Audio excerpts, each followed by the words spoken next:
America's symbol of excellence in sports entertainment.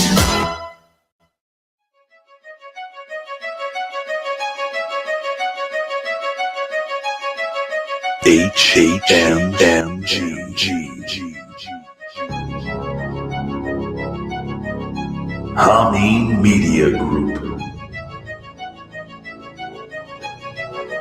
This is your next level wrestling review. And this is NeXT.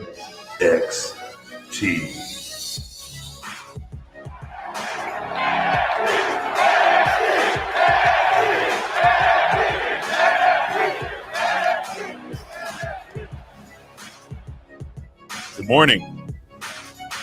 Good morning, good morning, good morning, good afternoon, good evening, good night. I am actually getting a phone call right now that I cannot take. Unfucking believable. And this phone call is very important. So what I'm going to do is I'm going to actually take this phone call live.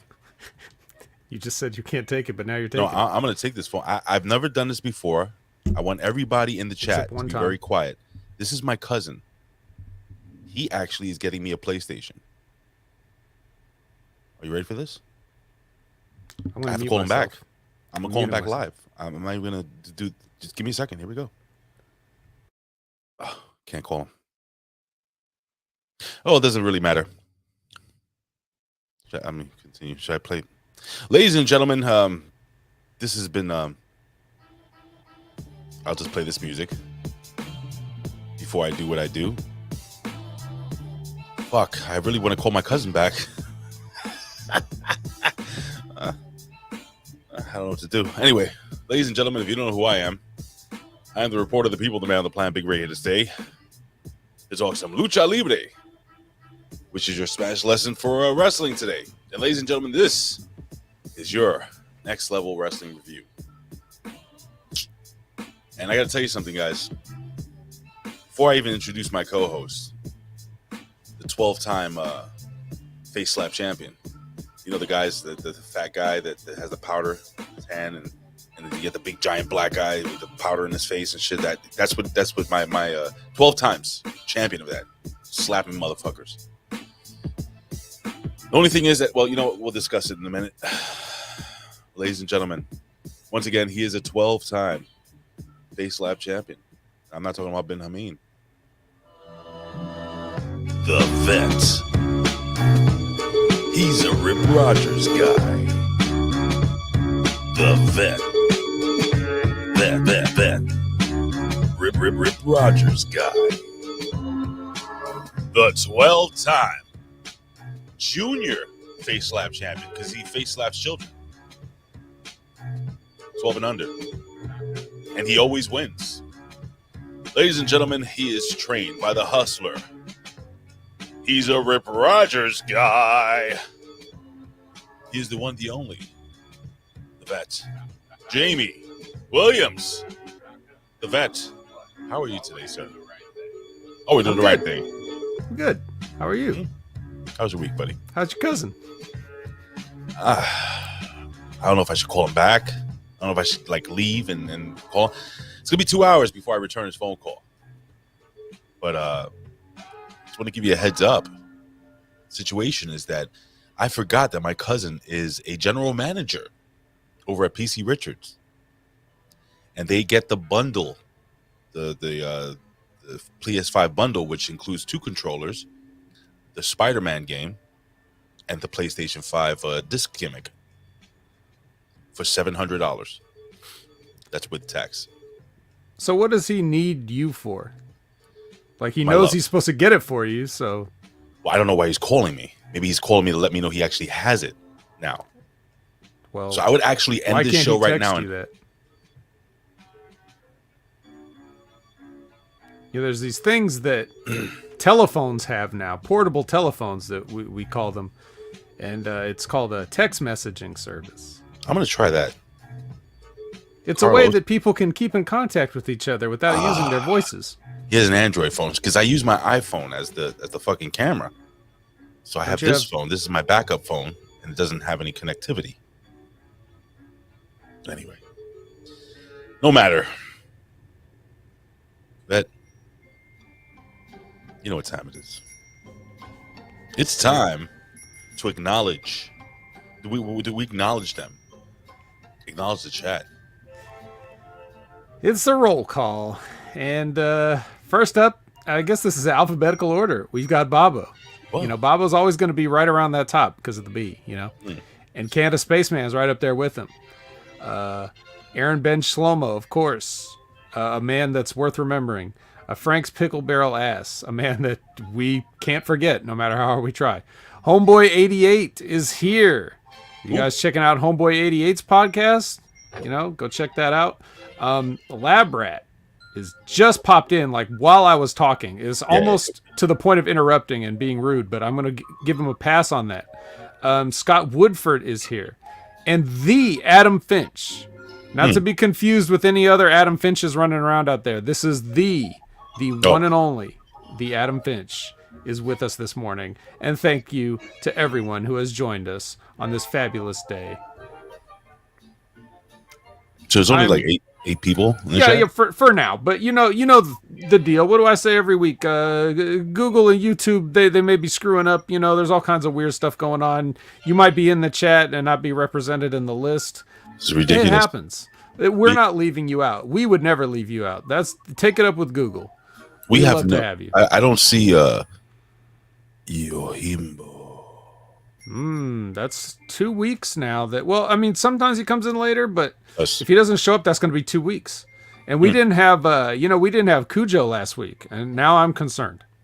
We don't have Cujo. We have Cold-Blooded X with 2 X's. Cold-Blooded just got in here. Just got in. Well, no, After I closed the participant list. Oh, yes. Elizabeth has been feeling very sick, but she's been joining us. Oh, no. She was there with us on the Impact Attack, but I'm sure she'll pop in a second. Oh, what's going on?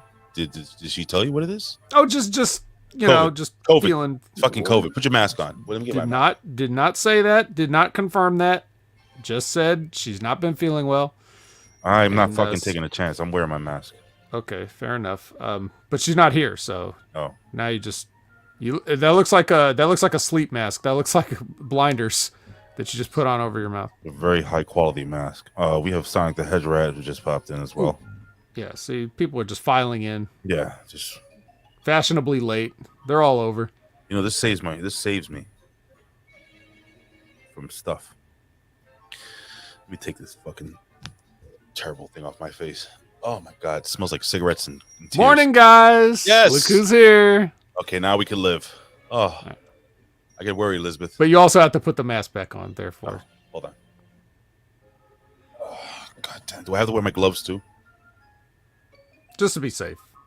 I don't have any surgical gloves. How about this? How about these? How about winter gloves? Will these keep me safe? Is that what you use to perform the body cavity searches at your doorman job? Yeah, I do. Why would I body cavity search? You're a doorman. Oh god. You're in charge of security. The residents. Yeah, but there's people in there that claim they're visiting somebody that lives in the building, right? See, he has a little clip here. So they clip together so I don't lose them. Seems like there's semen stains all over it. Anyway. So, all right. So now I'm safe, right? Yes, 100%. Okay, cool. Anyway. How was your week? Good. God damn it, Ed. What do you want? All right. What do you want from me? It's very hot. It really... I should have brushed this morning. That is the number one reason people don't want to wear masks. Oh, God. Because of all their gingivitis and gum disease. And I actually, I've been known to have a really nice breath. No one has ever said that. No, yeah. I'm serious. Well, one person said it. You just now. My wife, she kisses me all the time. She's a saint, I tell you. Anyway.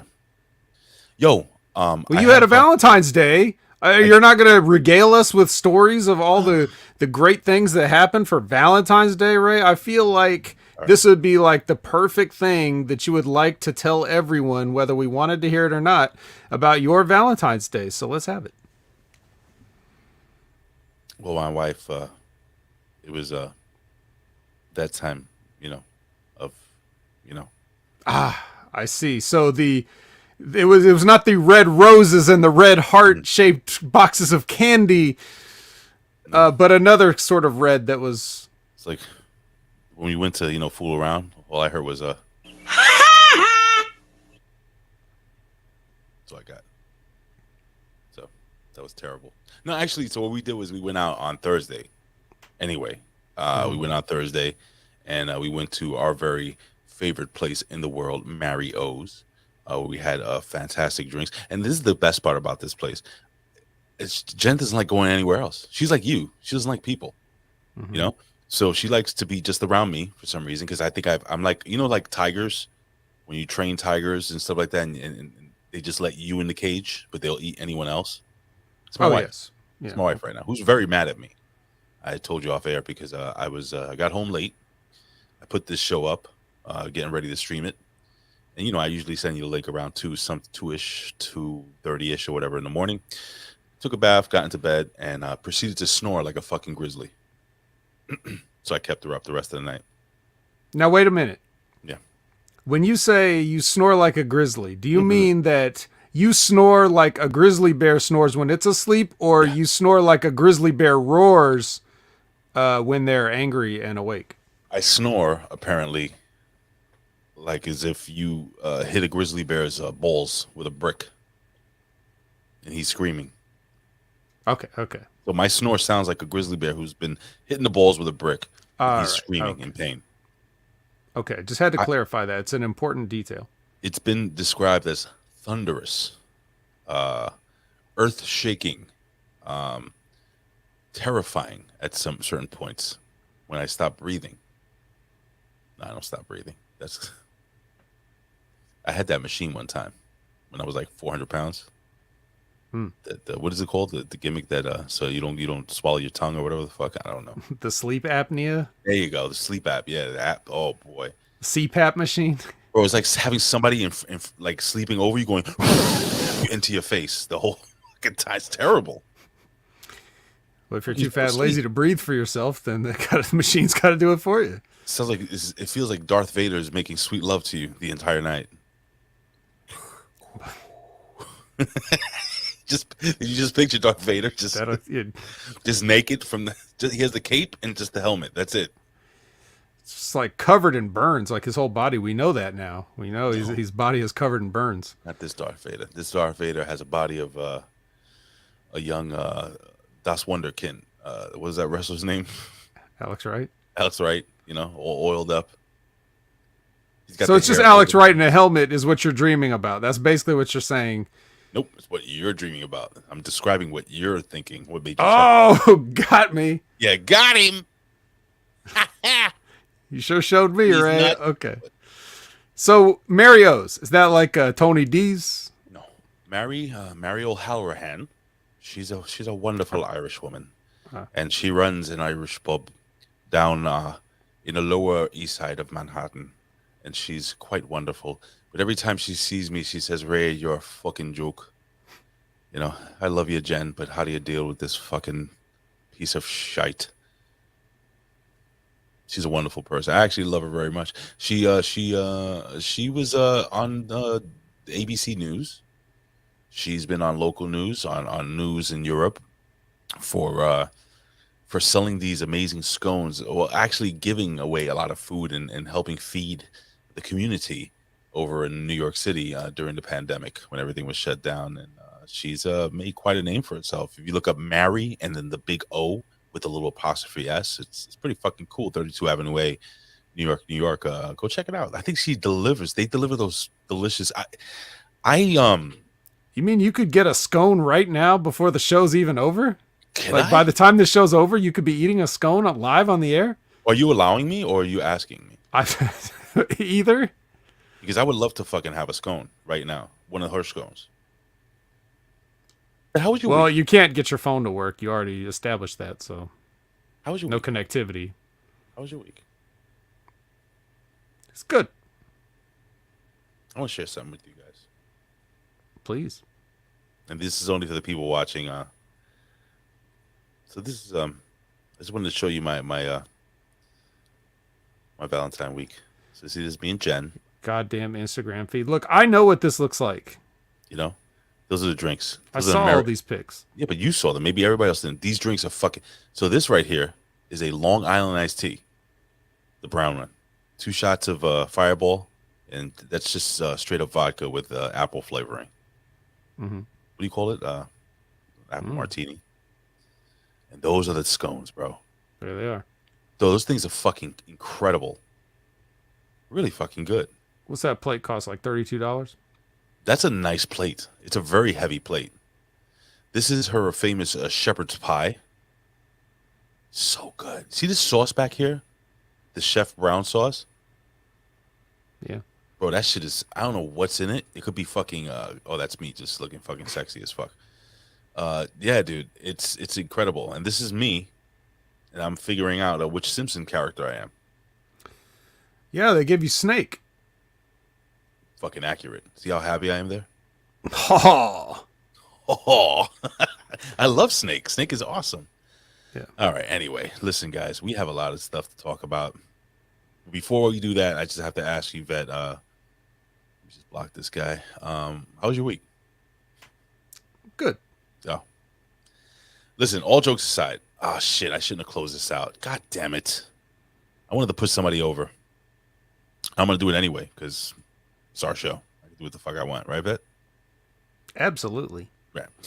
So let me just open up this page really quickly. So over the weekend, I don't know if you guys. He's ordering a scone online right now. I fucking really would love a scone right now. Marios.com. No, Tom. So did you hear about Tommy Wonder? Something happened to him. He got in a car accident. So you did hear about it. Yeah. Well, I don't know many details really. All right, so I'll break this down. Tommy's very public with his penis enlargement situation. Anyway, let me just share this real quick. So I had no idea what was going on. You know, I usually we're in a chat, a group chat together. So I see this picture being posted. You know, the jeans, blood all over the place, a broken Apple Watch. What the fuck is going on here? And apparently, this guy Tommy Wonder. From the Pro Wrestling Reflection, it's him and his beautiful little daughter, was in a terrible car accident where 2 people actually passed away, and he was not one of them. Oh man! Basically, what happened was the way he explained it to me, because I spoke to him yesterday.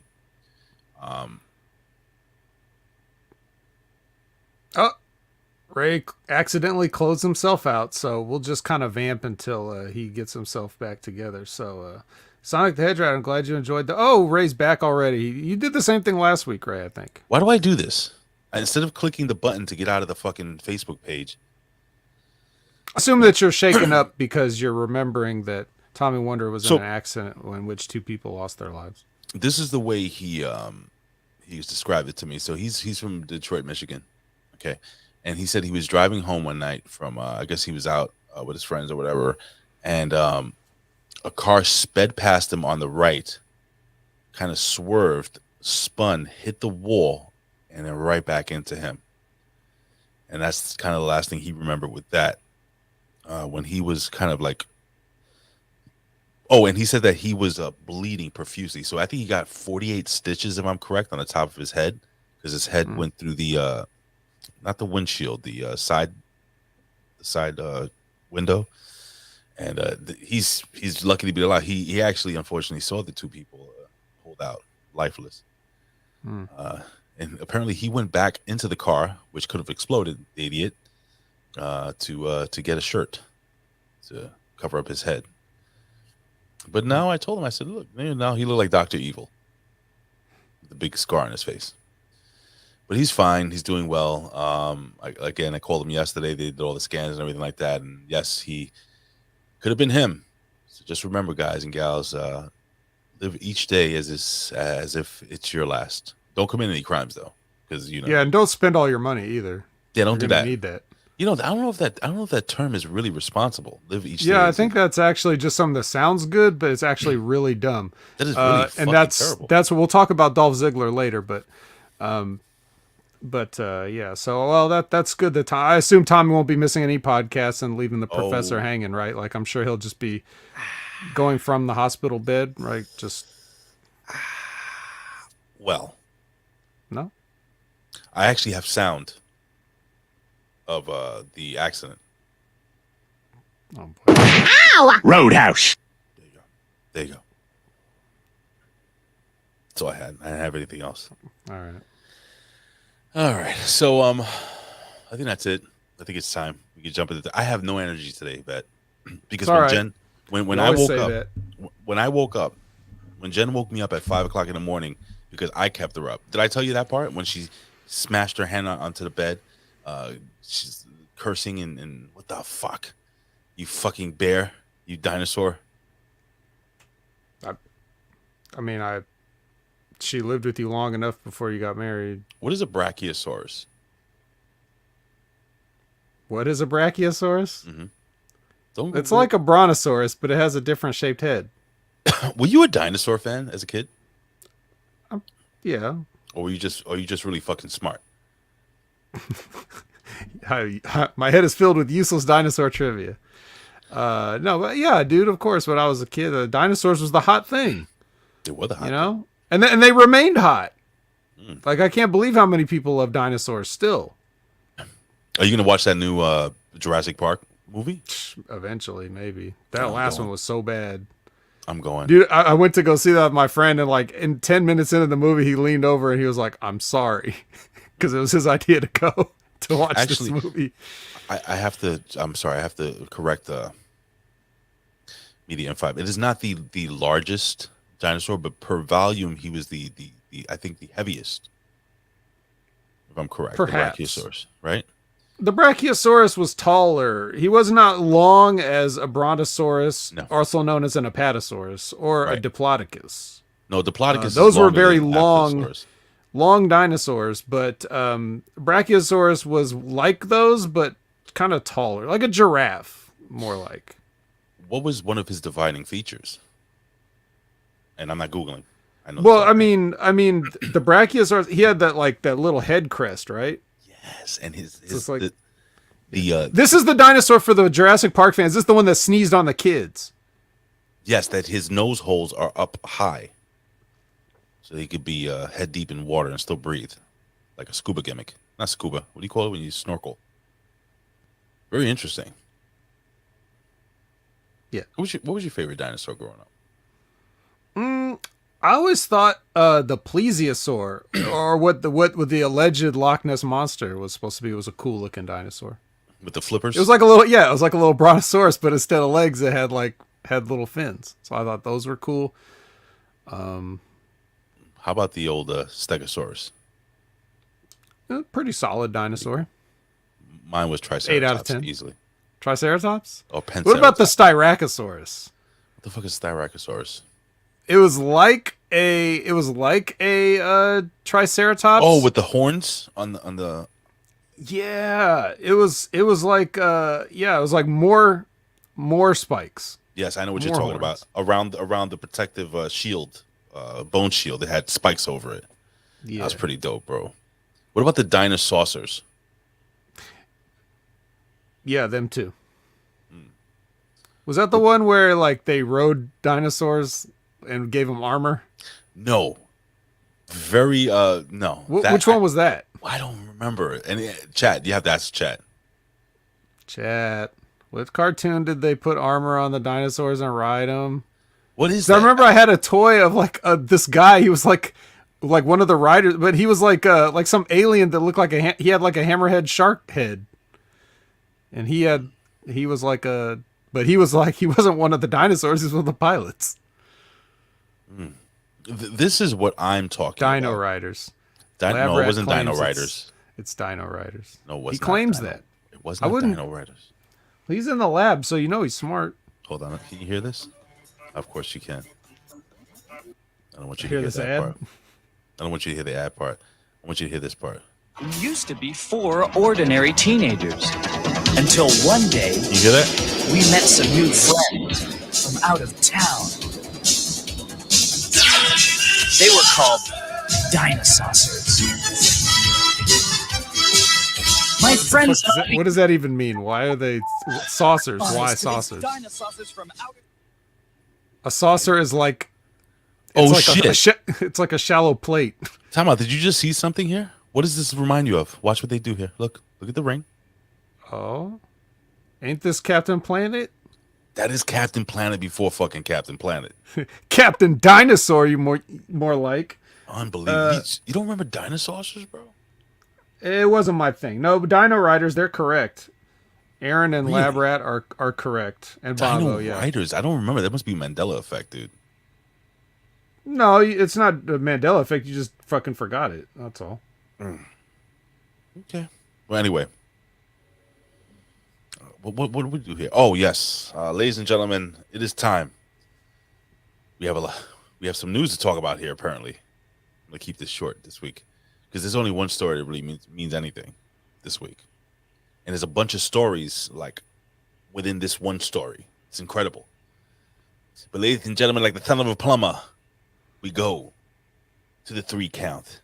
Daddy.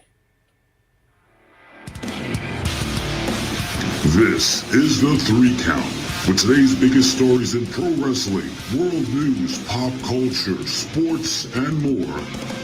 And now, back to Big Ray and the Vet.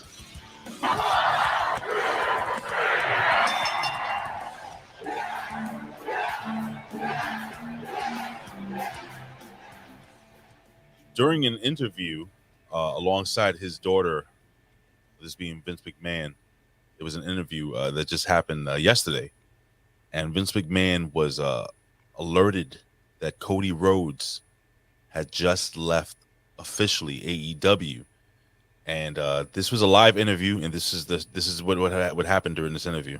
As somebody had walked in, like, do you remember when 9/11 happened and somebody whispered into the ear of our president? Hey, He's reading to the children. Hey, number one, the book is upside down. Okay, and it's in Chinese. And number two, yeah, something really bad just happened, and you just see the president just like the slow fart just. You know what I'm saying? That hot,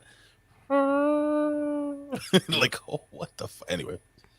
Well, no, this is different. So Vince McMahon was being interviewed alongside Stephanie McMahon in the promotion of something, and he literally got whispered in his ear that Cody Rhodes had become a free agent, and he was actually at Stamford, Connecticut. This is kind of kayfabe breaking news. Here we go. This is Vince McMahon. We will be. Man, we have a problem, Mouse. A problem. What do you think? We have a problem. What are you doing in the parking lot? You stay here! You stay here with Stephanie! You take me to him! Take me to the son of a bitch! Take me to him! Come on! Go, go, go, go, go, go! Go, go, go, go, go, go, go, go! Where's the son of a bitch? Where is he? Where is he? God, where is he? To say the least, Vince McMahon was probably very excited. Is this an exclusive? Are we breaking this here? This Fucking exclusive. We're bro. the only ones that had the leaked audio. I'll tell you, a friend of mine sent it to me. Okay. So, bro, this is a lot of people were stupid. I'll explain it to you. Oh, it's a work. It's a work. I can hear Homer Simpson. Hey, it's a work, Marge. It's a work. It's not a work. Marge, it's not a work. First and foremost, what did you think of Cody Rhodes running AEW? It's great. It's like fucking spy movie. Like he almost like Vince McMahon sent this guy in to fuck everything up. But please, It sounds like a work to me. Just call me Homer Simpson. Homer J. Simpson. it sounds like a work, Marge. Yeah. Look, dude, I don't know what to think. I just watch as something like this happens, and then everybody just scrambles around exposing like how big of marks they are. So we'll see what happens. But I will say this: the only thing I did regarding this news was I read Cody's like press release little thing that he posted. Right? Yeah. What do you think? Did you read it? I did not read the entire thing because it was very tiny on my phone. Yeah, I understand. Totally understand. I could post it right here, right, if you want. Well, the important thing for anybody that read that, any eagle-eyed fans and I don't know if anybody's really talked about this yet because this is just what happened yesterday. But where did he post it? I'm sorry. Do you remember on Twitter? I don't know where he originally posted it. It might be on Twitter. Yeah, I think it's a pinned tweet. I think it's his pinned tweet now, right? Oh, here it is right here. Let me just pull it up while you talk about it. Go ahead. Well, the content is not the actual content is not that important. What is important is this. At no point in that little paragraph does he ever say that he's leaving AEW. Let's see. Tony Khan, I want to thank you. He gives the whole speech like he's leaving. Right. He says everybody's been good and he thanks everybody. But at no point does he ever make the statement, I am leaving AEW or AEW and I have not come to terms. He said nothing of the sort. All he did was praise his time in AEW. But what about this part that says, I left it all on the mat? Well, he's just talking about his matches. Saying he gave 100. That's their way of saying I give 100%. What about this part where he says, I missed working with Uncle Vince? that does not say that right there. Doesn't say that there. No. Interesting. Okay. So then I guess you're saying that it's work. Well, here's the thing. The only deal is like if he somewhere else officially stated that he's leaving and I didn't see that, then I didn't see that. But I'm just saying nowhere in this thing that you have there on your screen does he say he's leaving the company. All it is giving the speech that he would give if he were leaving the company, which is an interesting ploy. Well, I don't know what he's getting at. Maybe he really is leaving. But why would leaving to go where and do what? Well, here's a follow-up story. According to multiple sources, and this one actually comes from WrestleStink.com, WWE Chairman and CEO Vince McMahon is planning to give Cody Rhodes a major match at WrestleMania if Rhodes were to return, according to Wade Keller of the PW Torch. On his latest audio show, Keller noted how McMahon views Rhodes' AEW exit as a big deal, pal, and wants to treat it accordingly. So apparently, there's more here, but so apparently, Vince McMahon is well aware of Cody Rhodes' existence still. He was barely aware of it when he worked for him. He's apparently aware of AEW, and he wants to treat this like a big deal. I mean, I don't know what that means. I'll believe it when I see it. Again, he doesn't treat his own company like a big deal.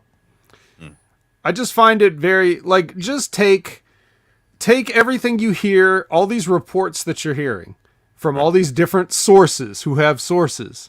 Just all I'm saying is grab a big old shaker of salt, season it to taste. Mm-hmm. Okay. And believe what you want to believe. Believe what you want to believe. What'd you say, Ray? Can we use adobo instead? Sure. Whatever your particular seasoning is, but the point is, I would before I get all up in arms, I would just kind of wait and see what happens. Cuz I find it look at Cold-Blooded. That's perfect. Hold on, let me put it up there. I can't read it. It's too small.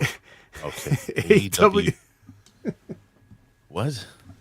AEW re-signed him so he can have a world title match. Oh shit, that actually makes sense, doesn't it? Yes. So but if you put a gun to my head and ask me what I think this is, what I think this really is, I don't know. It's weird. It's a work. It's a work march.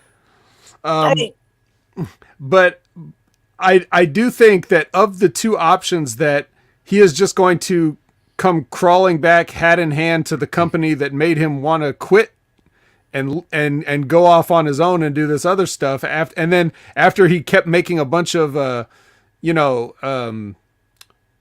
with the Smashing the Throne and all these overtures that he made about WWE while he was in AEW, trying to ingratiate himself with the fans, and then he's just going to go back there like, haha, is that more likely? Or is it more likely that he's trying to think of any way that he could possibly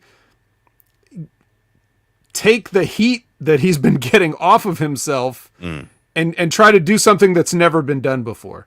I think he would be trying to figure out a way to do something unique and different, whether that's stupid or not, to to try to get people to stop booing him somehow. This is so complex. It's simple. So I understand what you're getting at with the whole Cody Rhodes leaving. That's brilliant, by the way. That was fucking awesome. Cold-blooded. How he leaves the company, officially leaves the company, then he has to sign a new contract, and then I guess everything goes out the window, right? It's like the statute of limitations. Mm-hmm. That's fucking brilliant. That might work.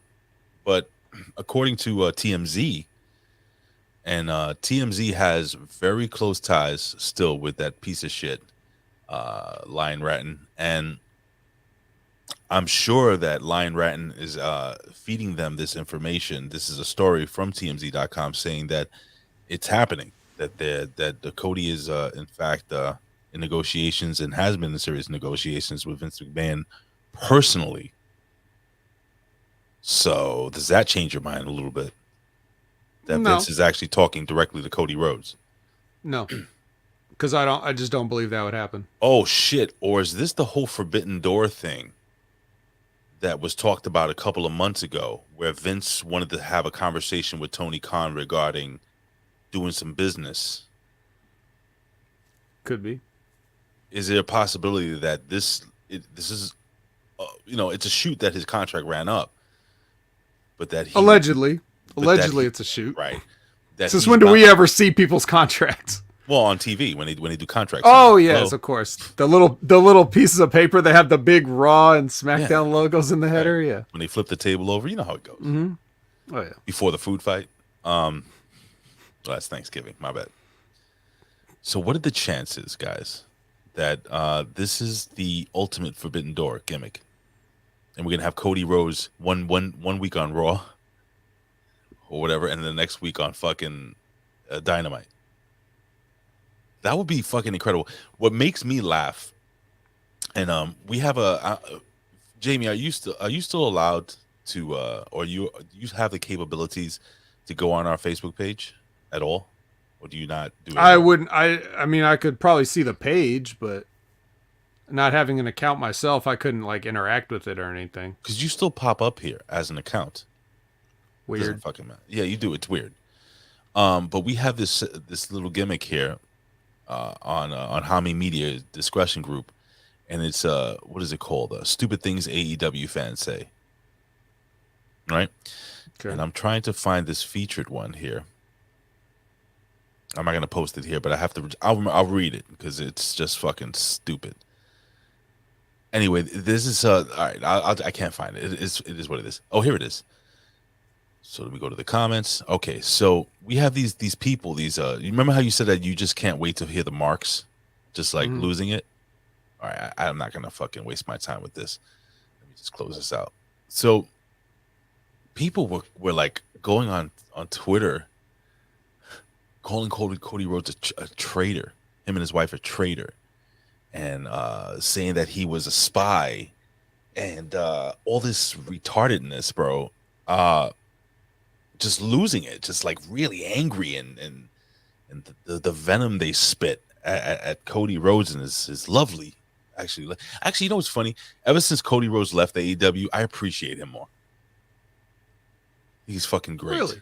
Yeah. Something about him that just, I don't know what it is. Yeah, I have that too, but the opposite way. Oh, so you don't like Cody now? You like him less? Let me tell you a little story about Cody Rhodes. You have to say it like this. Let me tell you something, brother. That's not my gimmick. Okay. Please. This can kind of give you an idea somewhat of what Cody Rhodes is like. I used to see Cody every single day. I told the story about like wrestling him and not knowing who he was, right? Because he had just showed up and no one had told anybody. So I see Cody all the time. I see him at OVW. I shake his hand, say hello. You know, he works out at the same gym I worked out at, Gold's Gym on Preston Highway. I don't think it's there anymore. I think they changed it to some Urban Active Fitness or something like that. But whatever, Gold's Gym. I see him in the gym. You're such a wrestler, by the way. Every wrestler I know works out at Gold's Gym with the fucking. Well, there's always one in town. That's why. Did you have a fanny pack? No. Yes, you did. No, I didn't. Continue. Yeah, I travel light. So I would see Cody at the gym, and you know, we like give each other the nod and the wave type thing. Like he sees me around town and you know, he understands that I'm a wrestler as well and whatever. Okay. Well, all this happens then for however long. And then when it's WrestleMania time and I'm there, I see him there because of course he's invited. Anybody that has a contract, you know, gets invited to WrestleMania, right? And I'm there for the extra work. So when I see him there, he sees me. And while this is how he sees me every other time in town in Louisville, he gives me one of these, like, you know, like, oh, hey man. Yeah. Hey. Okay. Right. This is what he gives me when he sees me at WrestleMania. Oh, so explain, Vet is Well, making I'm giving audio. I'm giving you the, what the hell are you doing here face? right. Do I know you? Or am I supposed to No, know you? he knows who I am. Right. He's like, why are you here? That's his reaction to seeing me Oh, that's at not Ford nice. Field. That's Right? not nice. So what is the story? What is the point of the story? The point of the story is whenever Cody is baby facing you, like in everyday life when it doesn't matter, okay, that's a facade. And what he really thinks, he's not that good at hiding his emotions. Oh wow. So he's not really a nice guy. You're basically saying. I don't think he's like an evil scheming guy, but I do think he's a douchebag, and I do think that he is like, he tries to play up like the fact that he is a cool, nice guy, but I don't think he's really that cool. But you also have to understand that this kid was raised as the son of the American dream, Dusty Rhodes. Well, So he look. he never wanted anything. He always had money and cars and all that stuff. And Of course. I'm sure he had the latest Atari Nintendo Entertainment Systems. Daddy, his father was on the road, Right. eating pork Look. and beans and Frank's Alice. alleys. Yeah, he's like, Cody. I took my son from my other wife to sleep in alleys. I took my son from the Cuban wife to sleep in an alley and eat pork and beans. Yeah, that's great. So the point is, Cody can be however he wants. I mean, if he wants to be a douchebag, he can be a douchebag. That's fine. But I don't like whatever people say about him, the fans or whatever. Like, I don't feel sorry for him. He brought it on himself.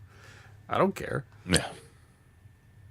Well, let's not pity Cody Rhodes. I think if we can take anything away from this story, do not pity Cody Rhodes, and also do not think that he's some kind of a mad genius. patron saint, whatever they call it. All right, so let's go this route now. Let's say that Cody, it's all a shoot, as they would say in the business. It's all real, and Okay. Cody Rhodes, because apparently there's also multiple news sources saying that backstage people, fucking rats that are reporting that Cody and Tony Khan didn't really get along for quite a period of time, as Cody's power was stripped at AEW. And decisions were made over Cody's head, so on and so forth. After Cody basically helped, build this company, brick by brick, daddy. Like he's the grandson of a plumber, but now he became a carpenter, daddy. He built to AEW from the ground up. Anyway, I don't know why I'm doing Dusty, but because so we had the finals of the Dusty Tag Team Classic on NXT, which we'll review shortly. And I'm excited. I was excited about that. But yeah, man. So let's say this is real, and Cody Rhodes is a free agent, and he is coming to WWE, right? Now you are Vince McMahon. Okay, you have the final call on it. Your brother Love, you're all these fucking cool people that make all the cool decisions that make WWE the billion-dollar company that it is.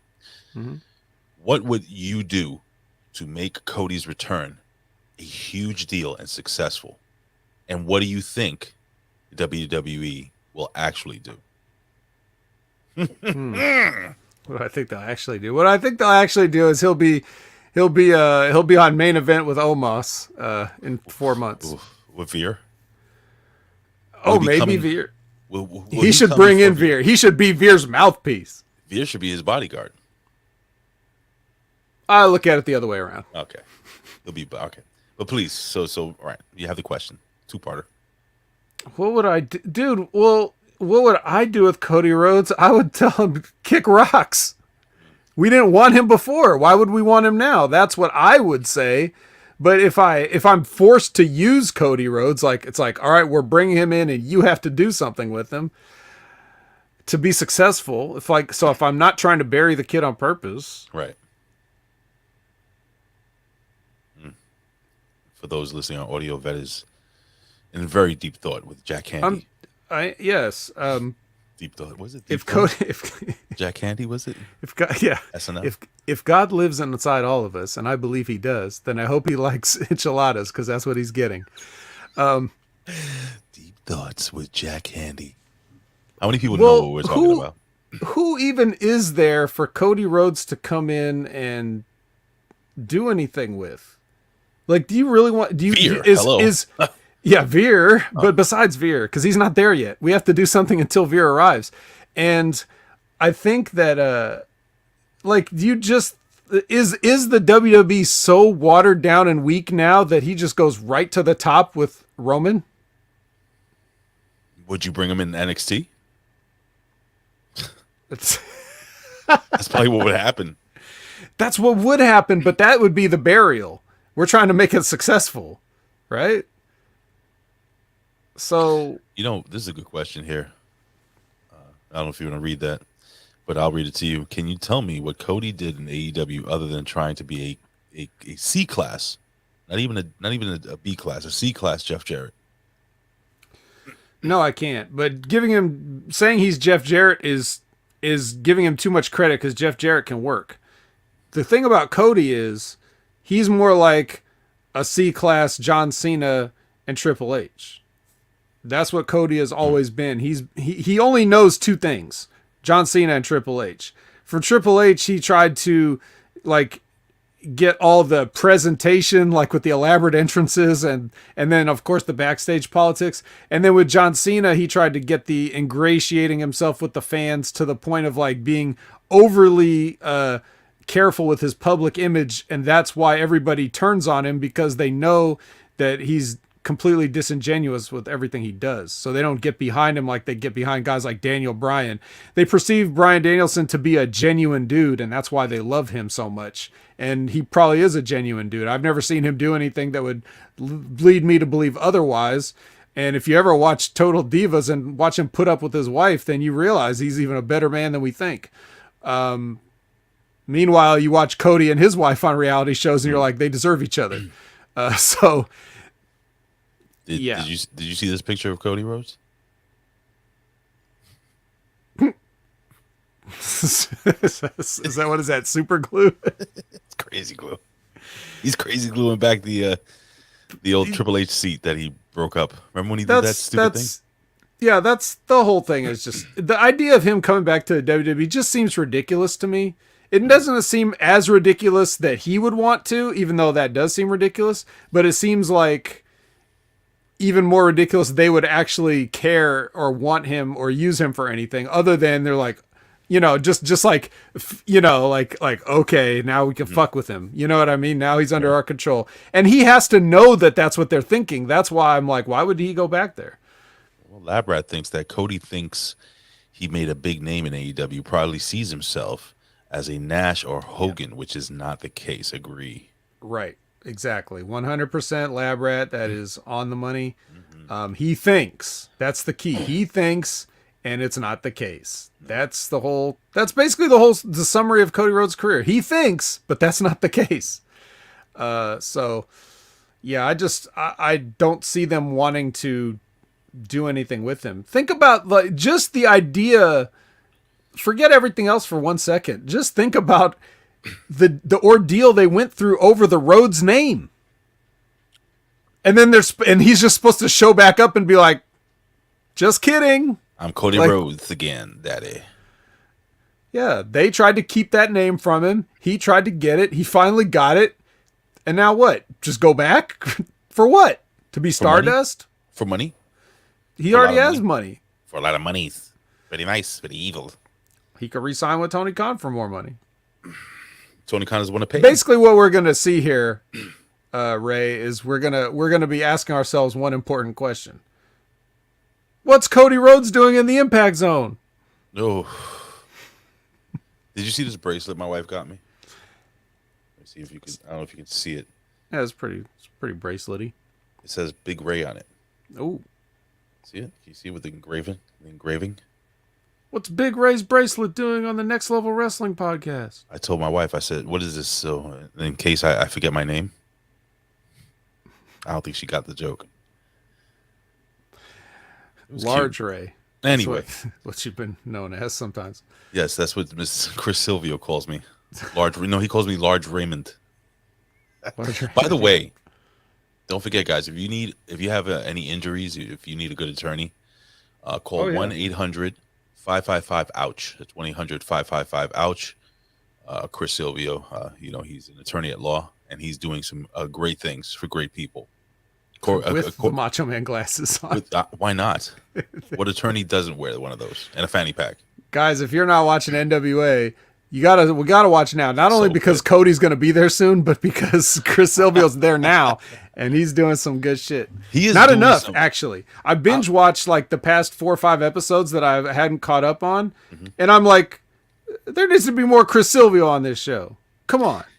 Chris is I think even if we didn't know him and he wasn't one of our guys, he's doing some really fun shit. It's so blatant. Like I remember when he first made his debut and he's like, you don't look like a lawyer. You know what I'm saying? It's like, well, that's what makes it funny. Yeah, it's fantastic, man. Good stuff. Well, that's the deal with that. Cody Rhodes possibly coming back to the WWE. Tony Khan is pissed at him. Vince McMahon is beating his junk off to the fact of bringing Cody Rhodes potentially. And all this is happening while Triple H's ideas are slowly dying one by one by one. As another Triple H idea, another Triple H baby has been slaughtered by the pharaoh known as WWE. I just keep picturing Triple H this entire time as like, like the cartoonish, like he's in the hospital bed, and like every time a piece of news comes in, like his phone gets a notification, and then every time he reads it, like he flatlines, and then the nurses run in and they have to like bring him back to life. Well, something that's not going to be brought back to life is 205 Live. It is officially dead in the water. And did you hear what's going to be replacing it? Well, I assume it's what I saw from last night's episode. They had like a little quick promo for something called like the next, what was it, like Level Up? It's called NXT Level Up. It's called the Next Level Wrestling Review Show. I know, that's dude. basically what they did. Are they ribbing us? They're ribbing us. It's kind of weird how they it's very similar to the way we write our show title and everything. But anyway, it's called Level Up. It's NXT Level Up. So basically, this is developmental for developmental. So I guess this would be the Rip Rogers class of TV, right? Because Rip Rogers taught the incoming kids, right? Yes, to a degree. 205 Live has already been this for several weeks. It's been ever since the rebrand, but they just haven't figured out how they want to actually change the name yet. So I think they finally got it. But I mean, right here in my 205 Live bonus coverage that I have prepared for everyone. Oh shit! I can tell you that as of this Friday, we got to see Trick Williams defeat Ika Manjiro, Lash Legend defeat Erica Yan, and Joe Gacy picks up a big win over Zion Quinn. So. Yeah, Zion Quinn's finished. You remember the guy that sang Shawn Michaels' theme song and danced? Yeah. Didn't we think that was going to go over? And not nobody here, and not either of us. This ain't Chris Jericho is also talking about going back to WWE. Yeah, I'm sure. What do you think about that? Because apparently there's some news out there that Tony Khan and Vince McMahon asked Chris Jericho not to do a Big Show. He's Paul White now. No, not he's known as Paul White. I'm talking about I think it's a New Japan show. The Big Show?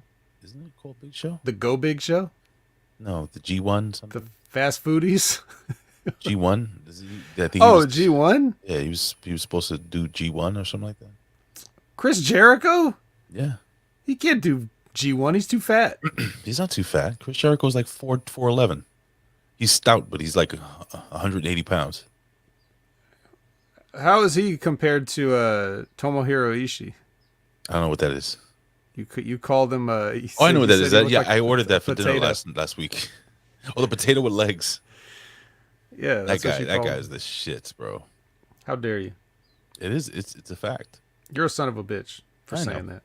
But let me tell you something. Chris Jericho ain't going to no G1. But let me tell you something. I'm gonna have a beer. Do you want a beer? How about 1 beer? 2 beers? How about 38 beers at WrestleMania 38? Is that a Brock Lesnar impression? That was a terrible Stone. That was Brock Lesnar doing Stone Cold. By the way, I gotta put this over, Vet. I don't know if you are a fan of what the fuck is the podcast? The guy that does fucking play-by-play at WWE now. Pat McAfee show. So I subscribed to Pat McAfee's show about 2 weeks ago, and it's quite enjoyable. It sounds like a bunch of guys like us in a room drinking beers and just talking shit. It is. You can feel the testosterone coming through your ear holes. Am I correct here? I've never listened to the show. Okay, I'm gonna advise you to do one thing. I mean, well, let me rephrase that. I've heard it. Okay. But I don't like regularly listen to episodes and stuff like that. But I know how those guys are. Vet, they had Brock Lesnar on. I saw that. That's where my joke come from. It was a fun show, dude. Like really fun. Brock Lesnar came across as just one hell of a cool dude that I would love to have a beer with. Where did he get all this all of a sudden? Who? Brock Lesnar. He's been a miserable bastard his entire life, and then in the past 6 weeks, he's become the happiest, most carefree, loving, fun-loving guy ever. Well, the way he explained it was that he's just in a really good place. He's a father. He doesn't have to do this, which he doesn't have to do this. He spends his money very wisely. He loves his wife. He lives the life that he loves to live. He goes hunting and drinking beers. And he does one fucking hell of a Stone Cold Steve Austin thing. I saw a whole different, or I listened to a whole different side of Brock Lesnar. And, this business can make anybody miserable. Just covering this show sometimes makes me miserable. Not doing it with you, just the business itself. Mm-hmm. And Brock Lesnar seems like just a really fucking cool dude. I really advise you that if you're not doing anything and you want to listen to a cool podcast, listen to that one episode and you get back to me. Let me know what you think. But Pat McAfee does a good show, man. I understand why people like him a lot on Raw. Right? Raw? SmackDown, same shit. Well, Pat McAfee is a Rip Rogers guy, so. He is a Rip Rogers guy. So is Cody Rhodes. I mean, not really. No. Stone Cold Steve Austin potentially making a comeback. WrestleMania 38. And the funny thing is that I forgot what meme I saw. You know the meme with the crying face with the AEW hat, and then there's a crying face with the WWE. So they had the crying face with the AEW hat. And I forgot who's on AEW. It's like 58, and it's okay for him to be wrestling. But saying that Stone Cold Steve Austin is coming back at 57 is too old. Come on. Would you be excited to see that? Like just one more match, Stone Cold Steve Austin at WrestleMania? No. Vet is shaking his head. No, why? Why wouldn't you not want to see this guy go out with a blaze of glory? He went out with a blaze of glory, and he went out the right way. And I don't think Steve Austin will ever get in the ring again. You sure about that? Sure as I can be about anything, but I could be wrong. I'm just saying that Steve Austin has been tempted with, dump trucks full of money before to have one more match at WrestleMania, and he's never done it. And I certainly don't see who the hell they could get to dangle in front of Steve Austin that he should even think he should have a match with them. Oh, there's a match potentially set up. Would you like to know with who? What? Would you like to know who I said? Please. What? Kevin Owens. Kevin Owens. Yeah, right. No, what seriously. the fuck? Are you serious? Stunner versus Stunner. No, I've already heard the rumor that it's going to be Kevin Owens. My "Are you serious?" is not directed towards you, Ray. It's to anybody that believes that will actually happen. Like you think You're asking me if I'm serious? No, huh? I'm serious. I'm dead serious. Well, that's not the real serious one. We know that. Oh, hold on. I'm sorry. Did somebody say Andre Chase? No, again, no one said that. I put the wrong one. I suppose. Are we serious? Like a leg period. No. Big dick fingers. No, no. Steve Austin will not come out of retirement to have a match with Kevin Owens. What? He won't have one. What? A match. Why? Why? That's not the gimmick. The gimmick is what? Oh, keep going. The password is what? Remember Purple Rain? All right. Anyway. Yeah, dude. Steve Austin went out the way every wrestler wants to go out, putting somebody else over. His last match was against The Rock at WrestleMania, passing the torch. And then he's going to come out of retirement for one more match. One more. And with all due respect to Kevin Owens, who I love and am a huge fan of, this has nothing to do with Kevin Owens. He's handsome. This has to do with the totality of the situation in front of you. You had the perfect end to your career. Maybe it was a little earlier than you wanted, but you got to do it on your terms, and it was your last match. And that's going to be a match that people can go back and be like, that was Steve Austin's last match. It's a good fucking match, WrestleMania 19. Go check it out on Peacock right now. Who did he wrestle? The Rock. Oh. Who? What? The Great One. What? The Brahma Bull. What? Dwayne Johnson. What? Young Rock, but older. What? The People's Champ. What? Dewey. I could. How many names can I think of for The Rock? Josh Hinkle says Steve Austin takes a bump on his neck. Would be interesting to see how much punishment his body takes. Interesting, or are you a sadist? Well, who's the one that likes to take the pain? Sadist or the masochist? Masochist. So the person that likes to give the pain is a sadist. That's the person that I guess would like to watch the pain given, right? Mm-hmm. Big Josh Hinkle is a sadist, allegedly, and also very hung. For what I heard. So guys, I get that. As fans, you just hear Steve Austin one more match. You think about that, you're like, I'm excited to see that. I want to see that. You don't want to see it, trust me. But even if you do, like, there's more things that go into it than just you being a fan and wanting to see something. There's a lot of things that go into this, and Steve Austin has had people that he's definitely wanted to, he's probably had to sit there and really contemplate coming out of retirement for. This isn't going to be one of them. And every year that passes that he hasn't done it, which, like Candace Spaceman said, 2003, long time ago. So we're now, what is that? 18 years removed, 14 or 18, 19 years removed from Steve Austin's last. And every year that you stay out of the ring, it's harder and harder and harder to come back. Look what happened to The Undertaker just taking 1 year off between WrestleManias. Yeah. So Steve Austin does not need any money, so that's not going to be it. He doesn't owe Kevin Owens anything. Just because he said, "Hey kid, you can use a stunner, no problem." That's not a reason to start a dramatic feud with a man. The WWE is putting the wheels in motion because they think they'll be able to talk Austin into it, but don't be surprised if he doesn't come back. But if he does come back, my question to you is it a big deal? Like, would you want to see it? Whether you agree with him wrestling or not, is that an attraction that says Vet is going to be interested? Vet's like, well, shit.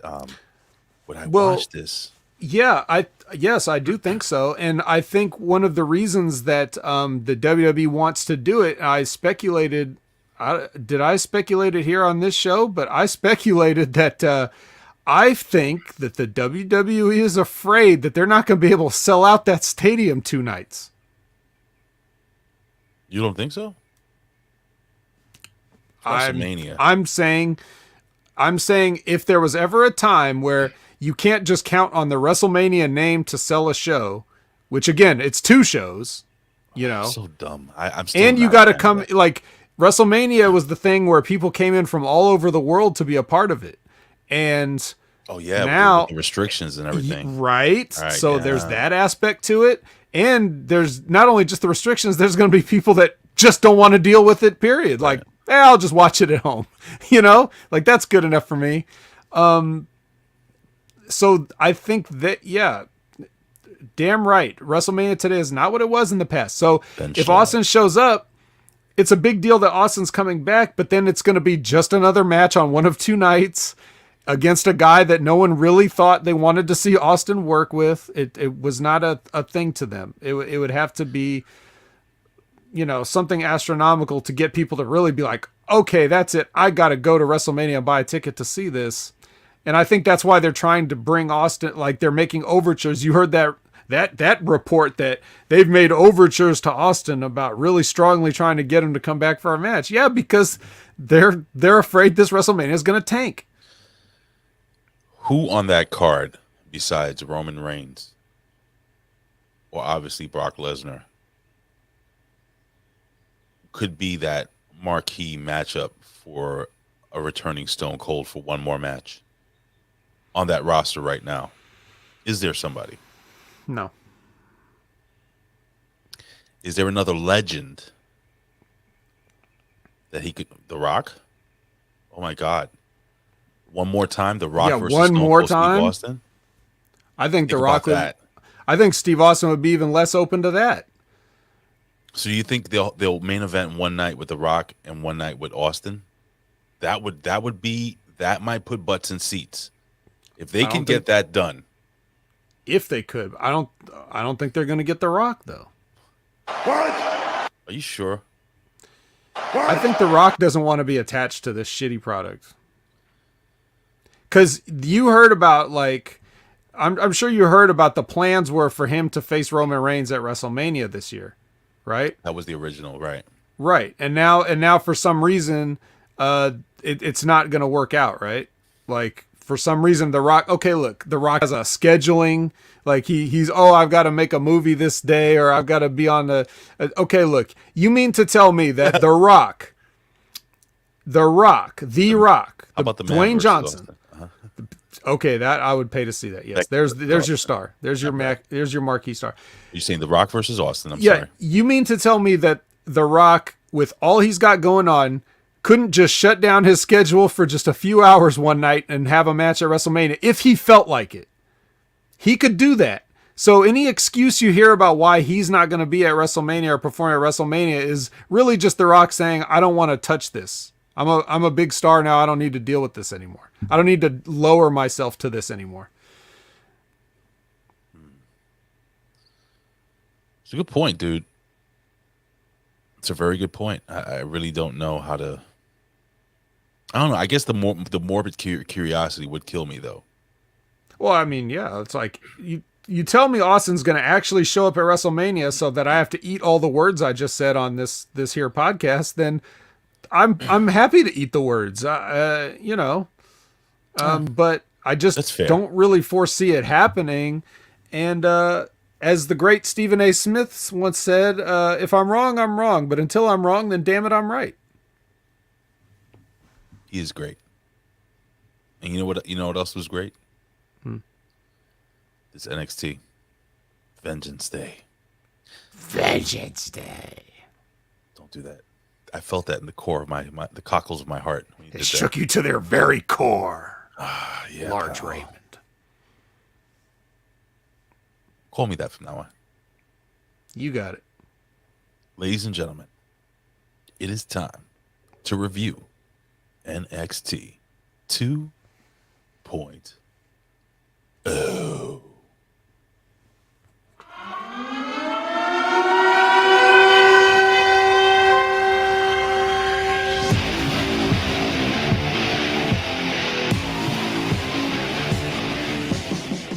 Ladies and gentlemen, it is Vengeance Day. It's like Valentine's Day, but just with angry people beating each other up. Ladies and gentlemen, we got 3 title matches.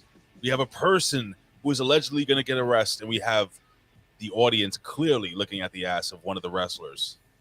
What am I talking about? Ladies and gentlemen, it is Vengeance Day 2022. This took place February 15th, 2022. The main event: Braun Breaker versus Santos Escobar. Not Yojimbo. He's never coming back. Oh, I don't think so. But ladies and gentlemen, Vet, I like the way you kind of run down the gimmick here. But we kick off the show with a weaponized steel cage mismatch. that's not true, Ray. Large Raymond. Oh no, I'm sorry. We actually kick off with a toxic group chat. Did you like this to open the show? Not bad. Bitches. I want to fucking make out with Mandy Rose. Like nothing Really? bad, nothing against like just make out with her. Nothing against your wife or anything. Yeah, just like make out with Mandy Rose. Make out with her. Is that okay? Jen's mad at you anyway. Yeah. Might as well, I snore. Yeah. Who doesn't? You snore? I don't know. Don't think so. I wish I didn't snore. So yes, so there's a group chat with Mandy Rose and the what are the young ladies called, the Toxic Attraction, Mm-hmm. and they're all taking selfies and pictures of their vaginas and stuff and the belts. It's sending dude pics to each other. I think they sent a Trick pic. They did. Trick's dick. Didn't they? Trick's Or dick was it pic. Mello? I don't remember. Yeah. No, it was Mello. They were fully clothed. Mandy Rose. Don't go rushing to watch the episode now. Everyone had their clothes on. Excuse me. So Little hiccup gimmick. So tell me about this, man. What'd you think? What did you think? Oh, of it's this? whatever. I don't. Did you like care. it? No, not really. Well, you sure? Well, they said they call Mandy Rose said bitches twice. Oh. It should kind of be just one time. Yeah. Didn't she say something like it's all about the bling or something? Right. What year is this? Bro, wasn't like that's so 2012. 12? I think the last time people said bling was back when Stone Cold wrestled The Rock in his retirement match. She did pan the camera and she's like, "We're gonna get jiggy with it." Yeah. Who's the kid in the drop? If you need to live. How old is this girl? Mandy? Yeah, it's not that old. Mandy's older. She's in her 30s, isn't she? Well, she just looks like that because she's been under the heat lamp and her skin. No, hold on. So, a weaponized How steel old is cage Mandy Rose? match. Mandy Rose is 31 years old. She's old hag. Weaponized steel cage match, dude. Yes, it's weaponized. Whoa. I thought the cage would be weapon enough, but You'd think. But, so I'm not going to disavow this match, even though there are 2 kendo sticks in it. Why? Because they said beforehand they were going to hang weapons from the cage, so that gives them an excuse why they could have a weapon now. Here's the problem when I have with this kind of match that makes me want to disavow it anyway. You've got all these weapons hanging up, and you grab the kendo sticks. There's a sledgehammer hanging right there. What? You don't think Cody Rhodes would have went for that sledgehammer if he were in NXT? Of course he would have. And he would have gone for the crazy glue. So it just looks foolish when these guys have to do this thing that makes no fucking sense, and it's just kind of my brain just checked out, and I don't care for Pete Dunne anyways. And Tony D'Angelo is not doing fun stuff anymore. He's just having regular matches. So I kind of checked out of this. But what about you? I got a text message from Noelle LaGrasso during this. Oh, how's Noelle doing, by the way? Is she So good? Noelle is doing a little better. There was some incident on social media where some idiot was supposed to interview. I don't know if you saw this on social media, but it was supposed to interview. Sort of. Supposed to interview Vito, and this fool who runs this podcast went on with his couple of thousand, listeners, said, "Oh, some wrestler lied and said that his wife had a stroke and backed out of the interview." I'm like, and people just went to town on this guy, and he made it clear he was an idiot. It rhymes with Lido. You know what I'm saying? Like that type of thing. It's a child. I know Noelle very personally. I speak to her every day. I text her more than I text my wife, and we call each other more than we call each other's spouses. Noelle is she's struggling, dude. It's not easy, man. Well, yeah, I don't really care about this Mark and his podcast. I just want to check on her health and well-being and make sure she's doing all right. I think Noelle is one of the strongest people I've ever met in my life to go through what she goes through. But I also told her, and I'll shoot on this. I think Vito is just fucking awesome because what a fucking man. You know, yeah, he's a pain in the ass. He is.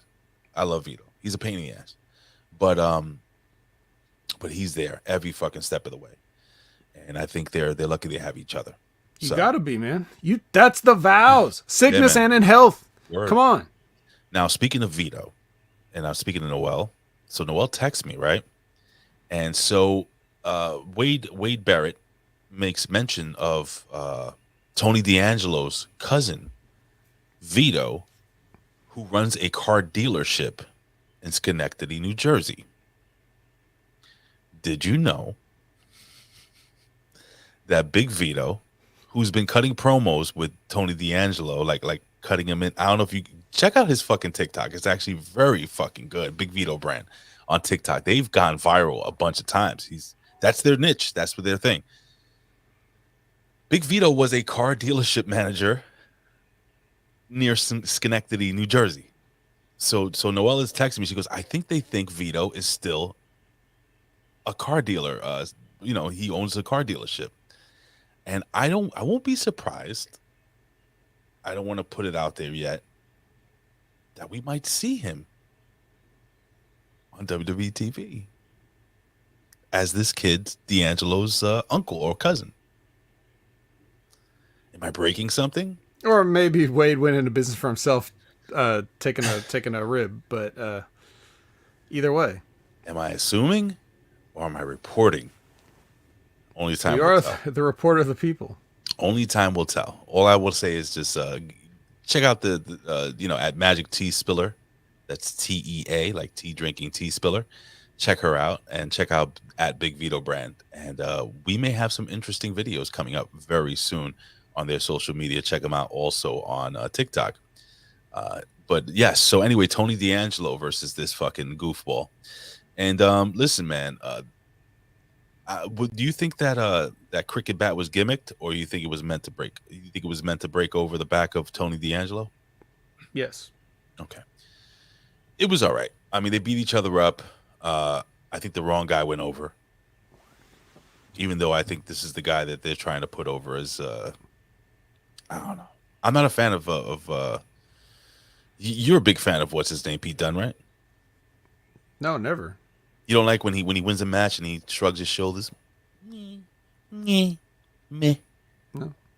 I don't like when he does his punch himself in the face pose. Don't like that? What's wrong with his mouthpiece? Is there something wrong with it? No, I don't know. It looks weird. Anyway. So each wrestler hits their finisher multiple times. Pete Dunne finally hits the bitter end at the end. And it was okay. It was a match. All right, that's fair enough. We get a video package with Raquel Gonzalez. Now, yeah, this is great. So I guess they have a camera on Cora Jade while she sleeps in her apartment the whole time. You're actually reaching in and pulling the words out of my mouth. But please continue.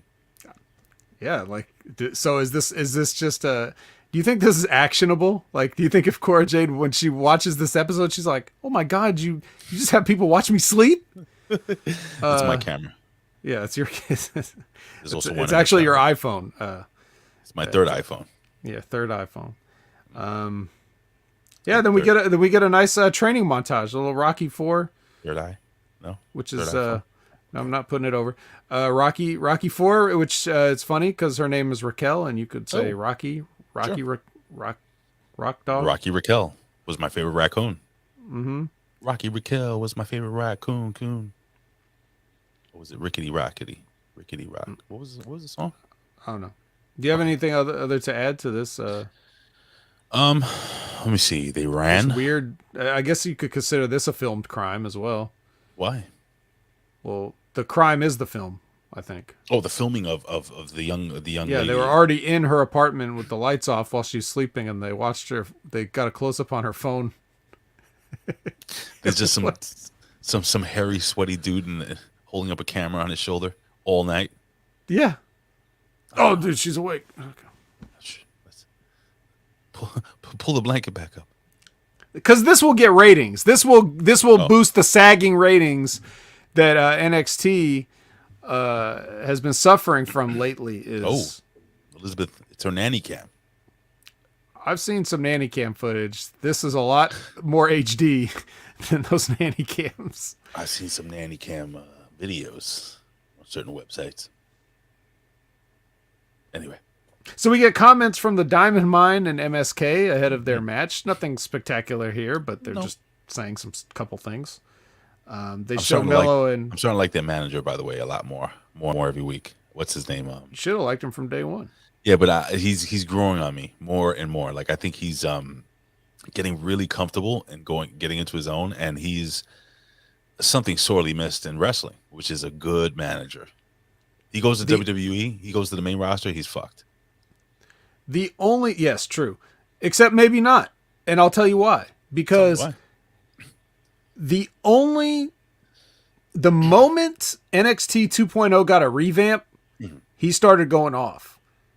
He was there for however many months or years beforehand when it was the Triple H run show. And I felt like, why is he even there? He gets no TV time. He says nothing. Are they going to release him or something? I don't know. That was my feeling before. So whoever came in and restructured this entire NXT thing, they obviously saw a lot more in him, which means if he gets called up at some point, they want him there. Right. You know, one thing, the only good thing about NXT being taken over by these guys and Triple H being pushed to the side is that now when guys go to the main roster, there's going to be like some consistency there, you know, because it's the same people looking at both these crews. That's just my supposition, though. They could always do something else that doesn't make sense. Aaron Ben Shlomo thinks MSK sucks. Yeah, not going to argue that. They're boring and it sucks. Certainly boring. We'll get to them. Melo and Grimes arrive earlier. They're showing that. Okay, and now Toxic Attraction comes in for their entrance. Don't put this over. I'm just putting this up for the private chat. Go ahead. Okay. So Toxic Attraction on their entrance. What are they doing, Ray? What are they doing in this entrance? Do you remember what they were doing? They were gyrating and fucking. Yeah, they were. It was like someone told two women who have never heard of sex or had sex, go out there and be sexy. Did you see the guys checking them out? Well, of course. Why wouldn't you? Like they've never heard of sex or had sex either. The only two black dudes in the front row clearly did the whole like turning around, like, oh man, look at that ass. Right. Well, that could only be one person. It certainly wasn't JC. But she's over there doing the tongue thing. Like she did like the share like tongue thing like 50 times. That's sexy. That's not sexy. Not when she does it. Oh. What about when what's her face does it? Gigi. It looked like an alien mimicking human movement. Trying to get used to their body, which could be good because this is the lead-in for what's that show? Resident Alien on Sci-Fi. That is so funny. Are you interested in watching that show? I was thinking about it. Fuck no, are you kidding me? It sounds good. Well, look, I'm pretty sure the whole season's over. You can binge the whole thing and let me know how it was. I'm almost done season 6, 60 days in. Okay, good. Bad jail. 60 seasons in? All right. Bad jail, bro. Okay, so the match is against Indian Persia. Yes. Mm-hmm. All right, now, as if JC Jane wasn't, like, comfortable in her new human body enough, she almost missed her dive off the ring to start the match. Almost. You notice that? She almost splatted straight to the floor. And then when she rolled into the ring under the bottom rope, she hit her face on it. Mm-hmm. And then she had to sit there, like, for a second, like, I can't sell that even though it fucking hurt. You know, my tooth is loose in the back. My molar's gone. Right. I kept, like, looking at her to see if, like, her nose got caught and it started bleeding or anything, but I guess she was all right. I noticed that. I'm sorry, go ahead. Oh, I was just going to say, and later on in the match, she almost tripped over Gigi when Gigi was on the mat and she was walking backwards and she's almost tripped over. Not a planned spot. So, yeah. What were you going to say? I was just going to say that I noticed that Persia Parada looked like she's been enjoying a lot of Mediterranean food. Jimmy the Greek. A lot of gyros with Jimmy extra T? white sauce. Did you hear that promo? The Jimmy T's GGP promo? cut? Did you hear about it? Who? GGP. Jimmy T? GGP. Oh, God positively Greek God Papaton? No. Come on, dude. What did he do? You didn't hear it? He lost his belt. Did you hear his promo, though? No. This is something I think you would enjoy. Did you hear it or no? Oh, I thought that was the setup, and you were about to play. Oh shit! Did he remove it? Oh, you motherfucker! I think he fucking removed it.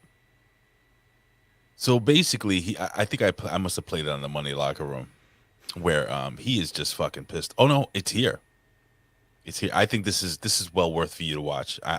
This is better than this match. This match is not important. Here we go. This is GGP after losing his title over at this gimmick. Hold on. Are you kidding me? Are you, Mike? I don't know what crack you're smoking. I don't know where you. Suspended! Suspended! I'm the one who draws the house in this fucking place. Are you kidding me? Really? You're gonna suspend me? We got bootleg James Storm and the Big Mama Luke and this other guy, Sunshine Joe, hits me in the balls, and that's how you're gonna call a championship match? The match is over. The match is over. How dare you, Mike? How dare you? And you, Skyros. Oh, you just made GGP's shit list. And you're right on the top. You told me to watch my back. Coming from a Greek, watch your ass.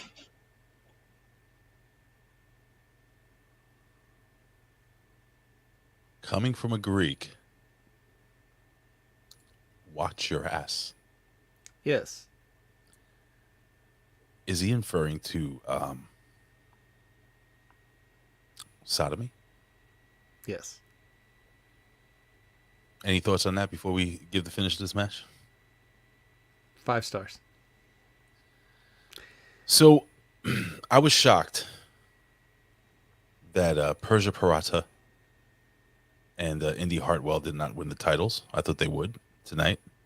What do you think of this match as a whole? Do you think the girls did a good job? No. Neither do I. It's pretty much the shit. Yeah. It's pretty unfortunate. Do you think Gigi ever watched a Toshiaki Kawada match? I don't know what that is. It's like a koala? Well, regardless, do you think she ever watched one? I would almost be certain that she's never watched the One Hung Low match.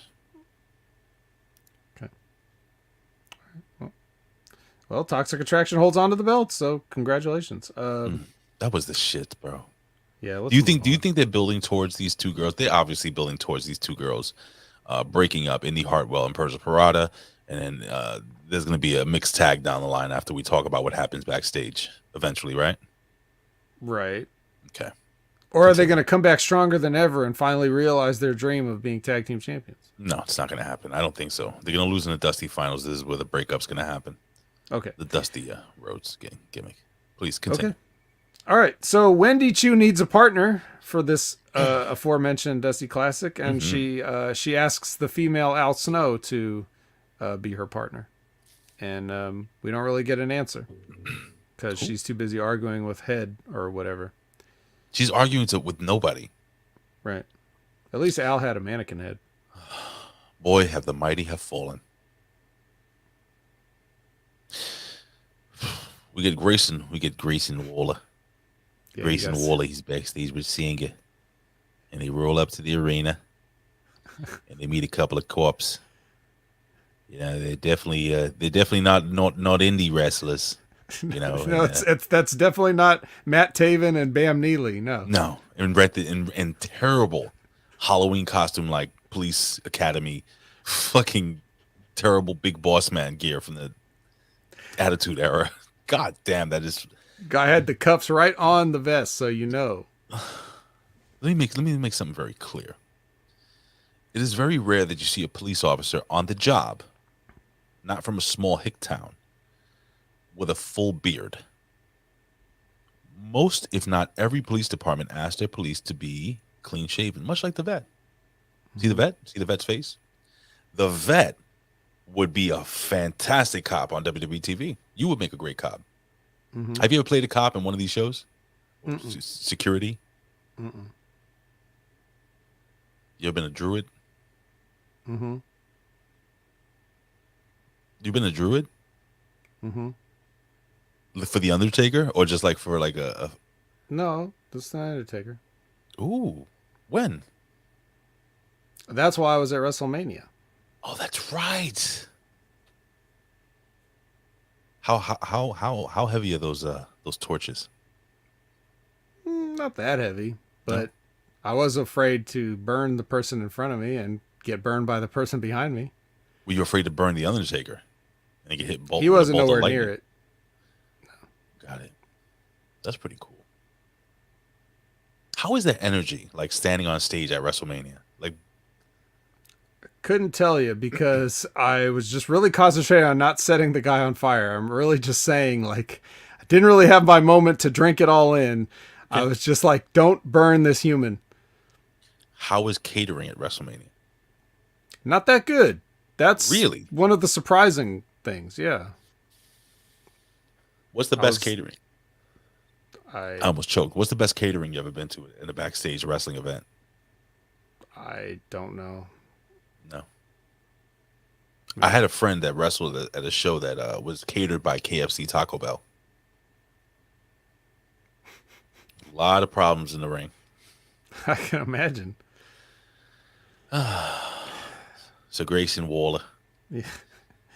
We come back from I'm sorry. I was going to say, well, the next thing we get is the country duo at the bar with Fallon Henley tending this bar. Who's that? That girl? One of the job girls. Okay. Fallon Henley. So here's the question. In this thing, it's like Josh Briggs asking Brooks, like, so man, how'd the date go? And he's sitting there telling him the story of how he's basically a virgin, right? How come we have a fucking movie that starts in Cora Jade's apartment, but we have to sit here and just watch these two guys talk about it? Why don't we get a movie of the date that they had? That's what I wanted to see. Right? Those guys are terrible. Especially the one that's supposed to be the focal point of this whole storyline. Is literally, I can actually see the way they cut this. That Jensen, which one is Brooks? The one that's not Josh Briggs. To the big guy, I could see the big guy. That's not Josh Briggs. The one that is getting laid, holding up the cue cards while the other kid's reading it. Terrible. Almost. Yeah. So apparently he is in the friend zone. That's a bad place to be. But I'm going to tell you kids out there, okay? The friend zone could be a good place if you play it right. I remember back in the day, I was dating this young girl, Lauren, but I didn't like her. I loved Rachel way more. But Rachel just saw me as a brother. Ended up being more like a stepbrother, if you know what I mean. What are you doing, step bro? Yeah, you know exactly what I'm talking about. I'm about to watch that after we get off because I'm not getting any tonight. All right. I snort too much. What do you got? That's the story? That's it? Oh, well, I'm not going to... Well, I can... Well, basically, Lauren this went is what on... This is what you can get for 2 full hours every week on the Ridiculously Random podcast of Ray starting stories and never finishing them. Lauren... All right, so Lauren went on a trip with her parents. She was away for a couple of weeks. And I quickly went from friend zone to sex zone. The sex zone with Rachel. Were there any uninhibiting chemicals involved? No, we didn't drink at the time. We were pretty young. We were like in our teens.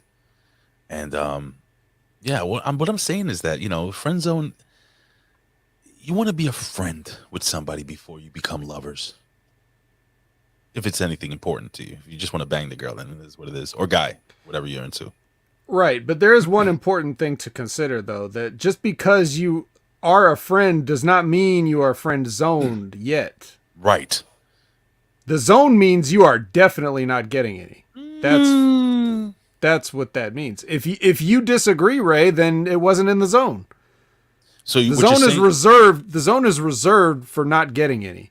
So if a woman treats you like a friend, and maybe in her mind you got a shot, and you don't know that yet. I'm going to answer Sonic the Hedge Rat. No, because I had quite a good sex life. That's a flat no. And here's the deal. You are going to get a story about Ray's sex life or a comment every single episode. And here's the deal. Let me explain something to you. I'm not a good-looking man. So the fact that I've been with so many women, and women that I believe that are much better looking than I should ever be able to attain, for me, it's a fucking it's a trophy. It's important to me. It's a good deal, and I'm proud of it. And I hope that you ugly fuckers out there that are uglier than me can live off the fact that you can be ugly and still get laid. Well, two things. Number one, Ray, I'm sorry to burst your bubble, pal. Okay, yes, but you are a good-looking man, so don't try to pull that card. Don't try to make it seem like these women only didn't sleep with you because you are handsome and you have a great voice and you have a witty, fun personality. Very tiny. Okay. Okay. Well, they don't know that till it's too late and they can't back out. They can't. Well, they can. They can, but they don't want you to. Anyway. And then number two, Lizbeth says it right there. She's confirmed what I said. What? There's a difference between firmly in the friend zone and being a friend. And once you're in the zone, you're never getting out. You know, have you ever pulled down your Carl Kanai jeans and had somebody point at you and laugh? It's happened to me several times. No. Oh. Did you have a pair of Carl Kanai jeans? I wear 13s, know what I mean? Yeah. Did you have a pair of Carl Kanai jeans? Come on. No, I didn't. You never did? Sean John jeans. Come on. I just knew that from the lyric. I had Carl Kanai jeans. I had the whole outfit. It's kind of pathetic. That's fine. It was the style at the time, and you're from New York. I am. And Elizabeth, I disagree. You're going to tell a woman how the friend zone works. I don't know, man. I've been in a friend zone before, and I was able to thought. Get my way. So you told me that I was never in the friend zone. Well, according to you thought you were. I was pretty much in the friend zone, dude. Like she would call me. You got to understand that women have this whole set of rules that you will never know. Fuck. Are you sure? Yes. Don't ask how I know. So LA Knight goes out to the ring, and then Waller tries to have him arrested for violating the restraining order. Oh, dumbass. But yeah, it didn't work because he actually violated the restraining order. Yeah. Can I hit it? Go ahead. I say dummy. Dummy. Yeah. Yep. And then Matt Taven and Bam Neely walk out with their heads hung low, like they just felt like, I can't believe we fell for this, and they just leave. Are those really? That's exactly also police procedure, right? To just. Are they really the names? No. Oh, so all right. So a couple of things about this segment that are very obvious. Number one, you can't call the police over and then show them. Like the police aren't going to show up and then you show them. Like he's like, all right, so look at the screen. This is what happened. You know. So basically, what the police were doing was they were being the judge and jury. Am I wrong here? Right. Yeah, I don't think it works like that. No, it doesn't work that way. Police will arrest you, you know, if they feel that a crime has been committed, okay, and then they will take you to jail, and you will sit there until your court date. And once your court, right, and once your court date happens, 60 days in, then you will be sit in front of a judge and a jury of your peers, and they will judge you, and they will tell you whether you are guilty or not guilty. The way this happened was stupid. Well, they didn't have time to do all that. What if instead of NXT 2.0, we just got like 3, 4, 5, 6 weeks of Law and Order, but with wrestlers? Dun, dun, dun, dun, dun, dun. It's back, guys. The original is back. Didn't you see that Super Bowl ad? All right.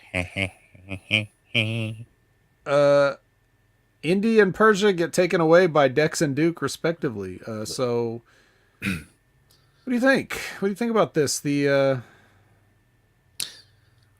So Duke Hudson. this is what I was trying to tell you, that because number one, Persia Parada got on my nerves. If this was a real thing, the girl's married. That's her fucking husband. Why are you getting annoyed that her husband is showing up? I know, right? It was. I'm serious. Like, are you being? You feel what I'm saying, right? Yeah, 100%. It's like, you're stupid, dude. They're newlyweds. Number one, you should have known this before you got into a fucking tag team with the girl. Number two, or you should have known this because she's supposed to be your best friend, your bestie. And then all of a sudden, you got Duke Hudson coming out with a shaved head, low haircut. And he pulls her. So what's going to happen is, again, these two girls are going to go at it. Eventually, it's going to end up in a mixed tag team match: Duke Hudson and fucking Persia Parada versus Indy Hartwell and fucking Dexter Loomis, and that's going to be a feud for another month. So we just told you it's going to happen around April. Look out for it. Can they ever do anything original, like something different? Because this is how many times have we seen this shit? They can't even write characters that act like humans. They can barely write characters that act like cartoons. It's really annoying, Vet, because it's so predictable, like incredibly predictable. Like, how fun would the Super Bowl have been if we knew what the final score was, which I almost was right there. You weren't close, and you got the team winners wrong. And do you have that Roman Reigns clip that could describe this this predicament that we find ourselves in with the state of wrestling and NXT? Okay. It's right here. It's like missionary position every single night. Unless you're in the legit friend zone, in which there is none. No So Grimes and Mello are getting ready, and then we get a Ciampa promo where he talks about Dolph Ziggler and throws the chair away as he's known to do. Did you notice something? Did you notice something about Tommaso Ciampa? What? His beard is getting darker every week. Oh, is it? I just thought it was the same dark beard. No, it got darker than it was last week. Because remember, he had the gray. Damn it, pal! His beard's not darker. No, it's just like I'm sure somebody came backstage. Brother Love probably said, "Listen, you look old. You need to dye that thing." And I'm just saying it because I love you. Brother Ciampa. You look 49 years old, brother. Yeah. Well, Ciampa's not a coach, so I don't know why he has to dye his hair. Whatever. Anyway. They'll put him in a baseball hat backwards soon enough. The kids still do that? I don't know. Do they still do that? No, I think they just wear it in the front with the bill flat. Right? Like Andrew Bello? Well, They still wear their pants hanging off their ass. Even though they have skinny jeans. Their pants now are just kind of like the high socks. Dude, I saw this kid on They don't the even train. try anymore. This kid on the train they must have been the skinniest of all jeans. And the only reason the jeans weren't falling off of his ass was because he had his legs spread open. Well, of and course. He had to walk with his legs open. It was just so stupid. Like, yo, if I was in a fight with a young guy nowadays, what do you think what's the first thing you do, Vet? Push him over? Just fucking grab him by the belt loops, pull those belt loops down, and just fucking. Well, it's already down. So what's that gonna do? You pull it down around his ankles.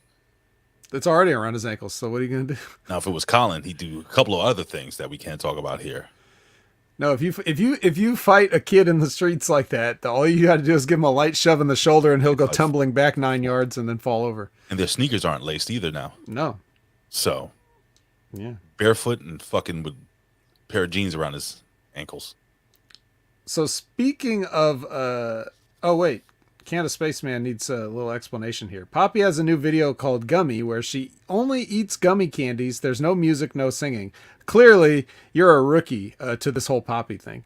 What? This is what Poppy's whole gimmick has always been, is doing these weird videos. And then only later did she start making music. It's a promotional tool. Mm-hmm. What does she do? She eats gummies? Yeah. Well, in this new one, yeah. Mm. Yep. So everybody follow Poppy on YouTube to get all kinds of weird content. Speaking of weird content and cool kids, Short and Mellow package here before he gets his entrance. What I took away from this was that he has a hat, like a knit hat that says A Champ on it, you know, meaning like he's the A champion, like he calls himself. But and Ray is now playing which episode is this? Poppy Eats a Banana? Yeah. Is that what it says? I can't see because the comment's in the way. Oh, I don't. Hold on. Let me get rid of that. Me eating a banana. Yeah, this is classic Poppy. This is a classic Poppy. Mm-hmm. This is just her eating a banana. Mm-hmm. She's not even eating it sexy. No. Huh. She doesn't know how to do it. She's just an artificial intelligence. How would she know how to eat a banana sexy? Well, see, she got rid of the string thing. Nobody likes that. Mm-hmm. Is there anything else that can happen here? Or is she just going to eat this banana? That's it. Mm. Yeah, go down the Poppy rabbit hole sometime. It's genius. Genius. Okay. So anyway, as I was saying, Mello has a hat that says A Champ, which just looks kind of funny because it's like just reading his hat, it just looks like it says a champ. Yeah. Like one champ right here. It should say A Champion. Oh, well. Right. Shit. Or it should say the A Champ or the A Champion. Right. But if it just says a champ, it's like, if you've never watched the show before, you're like, a champ? And then, and Grimes for his part comes out hatless. So these guys had a match. You forgot something important. I didn't forget anything. I'm going to give it to you. I'm going to pass a baton to you because my one note on this whole thing is meh. So take it away, man. Oh no! Before they came out, you said the hype reel and everything like that. He was handed a basketball. How come he didn't come to the ring with said basketball, Carmelo? What was he going to do with it? Dribble it. Maybe throw it in the face of Cameron Grimes. He probably can't. It's probably just like Cora Jade's skateboard. Probably fucking terrible at basketball, and he probably misses a lot. This match, and I want you to correct me if I'm wrong. These two guys had absolutely no in-ring chemistry. Not really. Right? It looked very awkward. Both guys could wrestle, but it didn't work. What was this match ever going to be? Like, there's really no heat between these guys. There hasn't been a long-term thing. None of them have like what you would consider a real character, or like that translates to something in the ring, right? Like Mello can say, "Hey, I'm the A Champ and I don't miss," and all this other stuff, but then he gets in there and it's just like, I just have a match. And the same thing with Cameron Grimes. He's got his to the moon and he's got all this money, and then he gets in the ring and just has his match. Cameron Grimes. Not into it. Didn't care. He didn't go to the moon. Woo, yeah! Yeah, boring. Boring. All right, we agree on that. Yeah. What do we got next? Kaylee Ray shows Io Shirai the joy of smashing. And I'm not talking about what you get outside the friend zone. She actually gives Io a bat and a green bat and says, "Here, try it." And Io starts breaking stuff. I guess it was Zoe Stark's tea set because she came in and was like, "Hey, what are you doing?" That's what I thought she was in. That was mine. I put that aside. Yeah. We don't get paid much in NXT, so I found those in the dumpster, and I wanted to save them and bring them home. It would have been funnier if she came in with like a bunch of newspaper in a box that she was going to wrap them in. Just gonna pack them up. Yes, that's what I thought, but nope. Apparently, Io Shirai is fucking very hot. I'm just going to throw it out there again. She's very sexy, beautiful. All right, yeah, no doubt. I'm not into Japanese chicks much, but this one over here, you can get it. Hey, you can get it. All right, now I'm not asking you to be attracted, but after we got some psychotherapy done at the end of last week's show, have you gotten over your Kaylee Ray problem and you're not projecting your teacher onto her anymore? I didn't hate her as much this week. Aha! But she That's still progress. stinks. But she still As, stinks. but it's progress, as is. Alexa Bliss's therapist would say. I don't have anger. Like, there's no anger. It's just like, ugh, you know? It went from anger to just like disgust. Now, Ray? Yes, sir. This is not the real Gary. This is a replica Gary doll. What do you mean a replica Gary doll? That's right. That you can buy on www.shop.com. Anyway.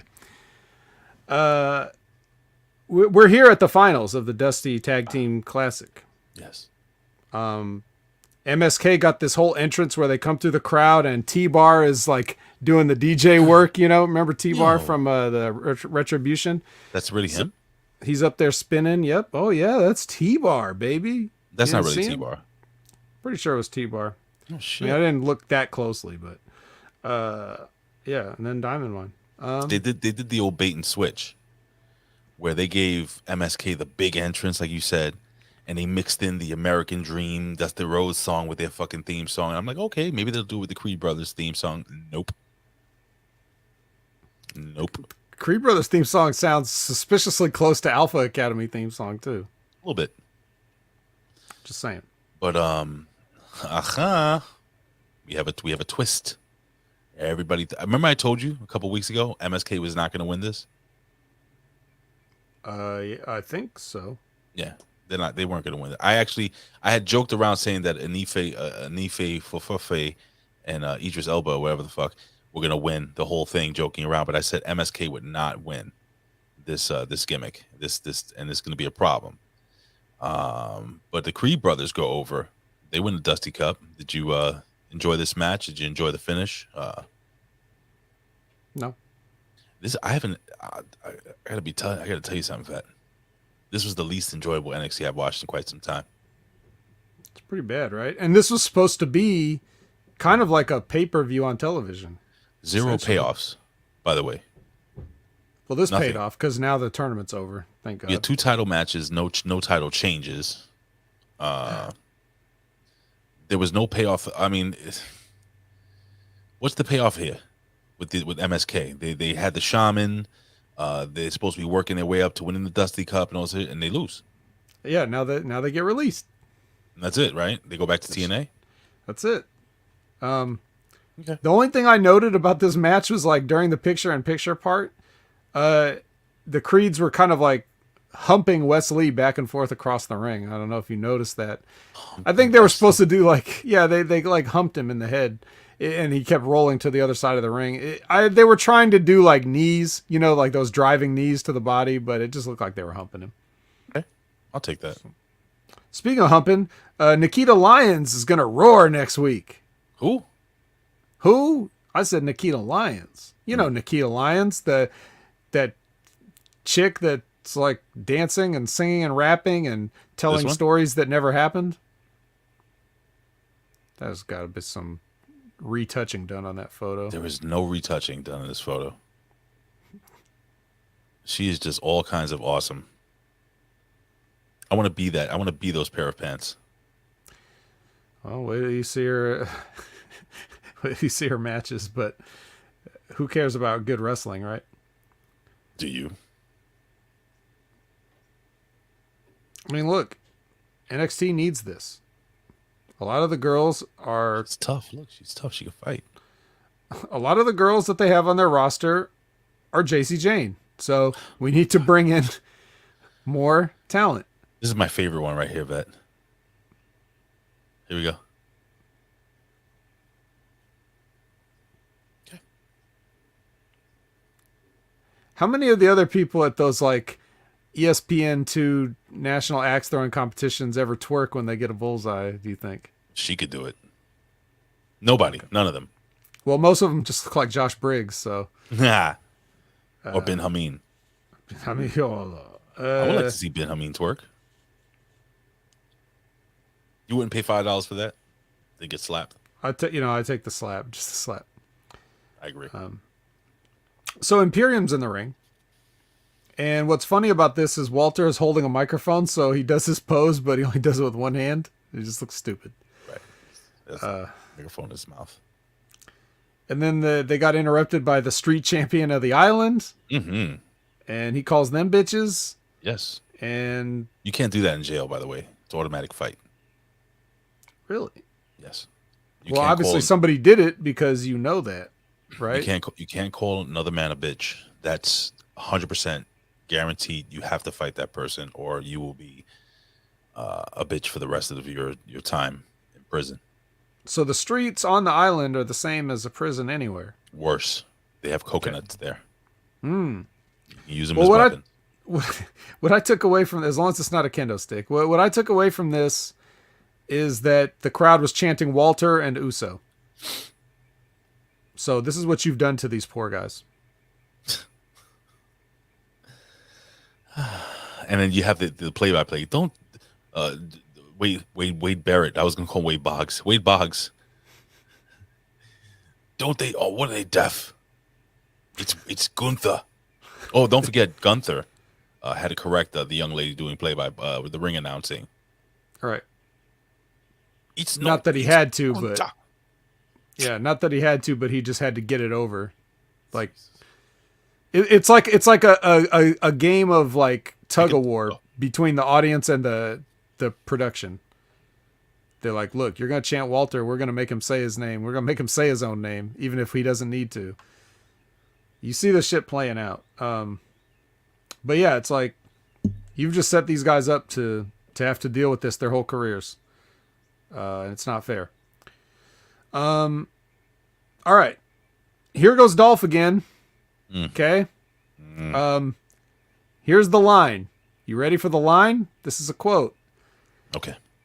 Because Mackenzie tells him that you were on Raw last night and Tommaso Ciampa threw a drink in your face. She was very happy when she said this news. Yeah, excited. And Dolph says, it wasn't the first time I had a drink thrown in my face, and it sure as hell won't be the last.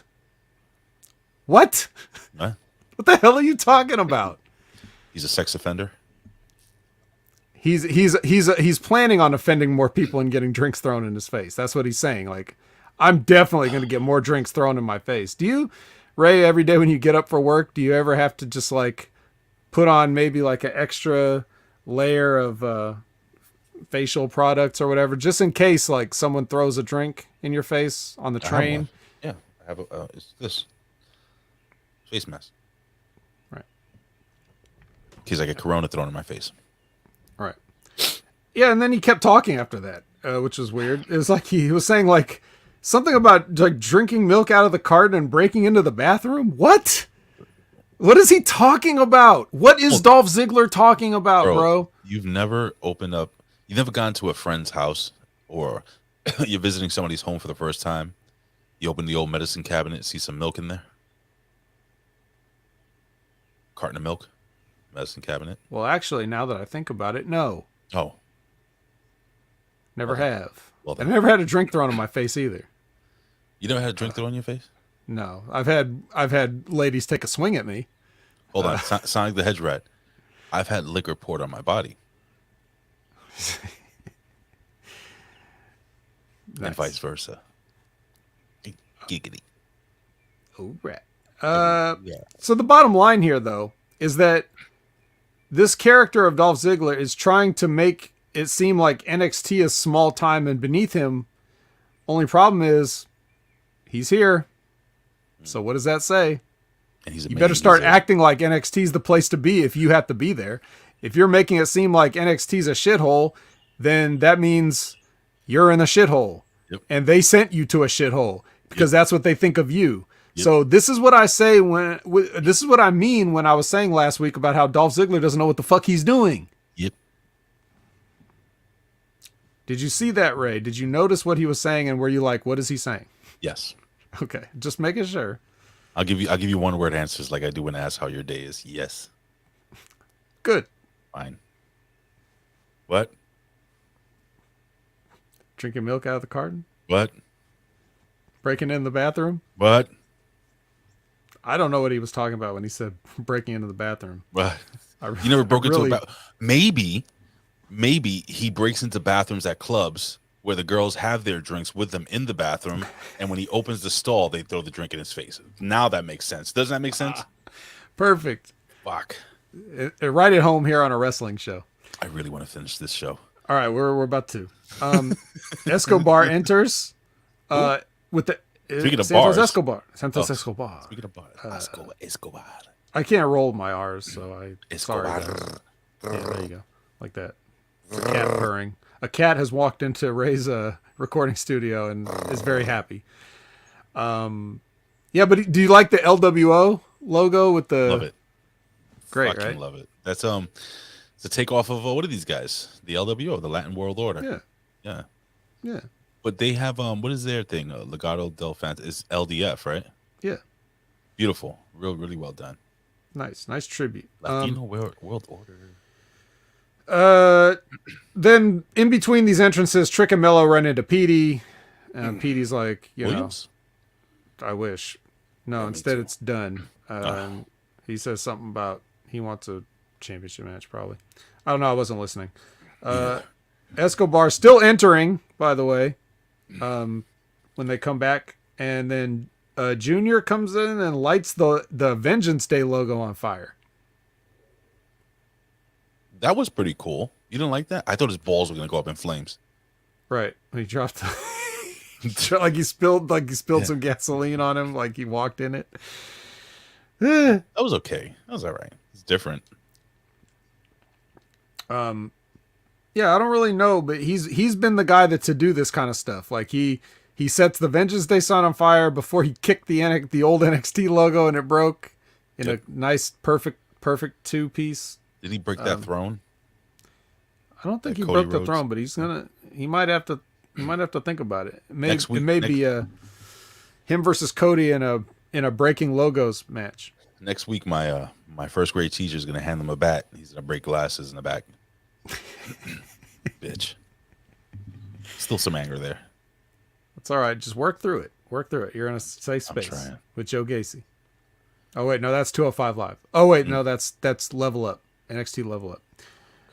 All right, but seriously, all joking aside, in this match, Escobar shows why he is so good, why he's like a cut above, and why he really doesn't belong in the developmental territory.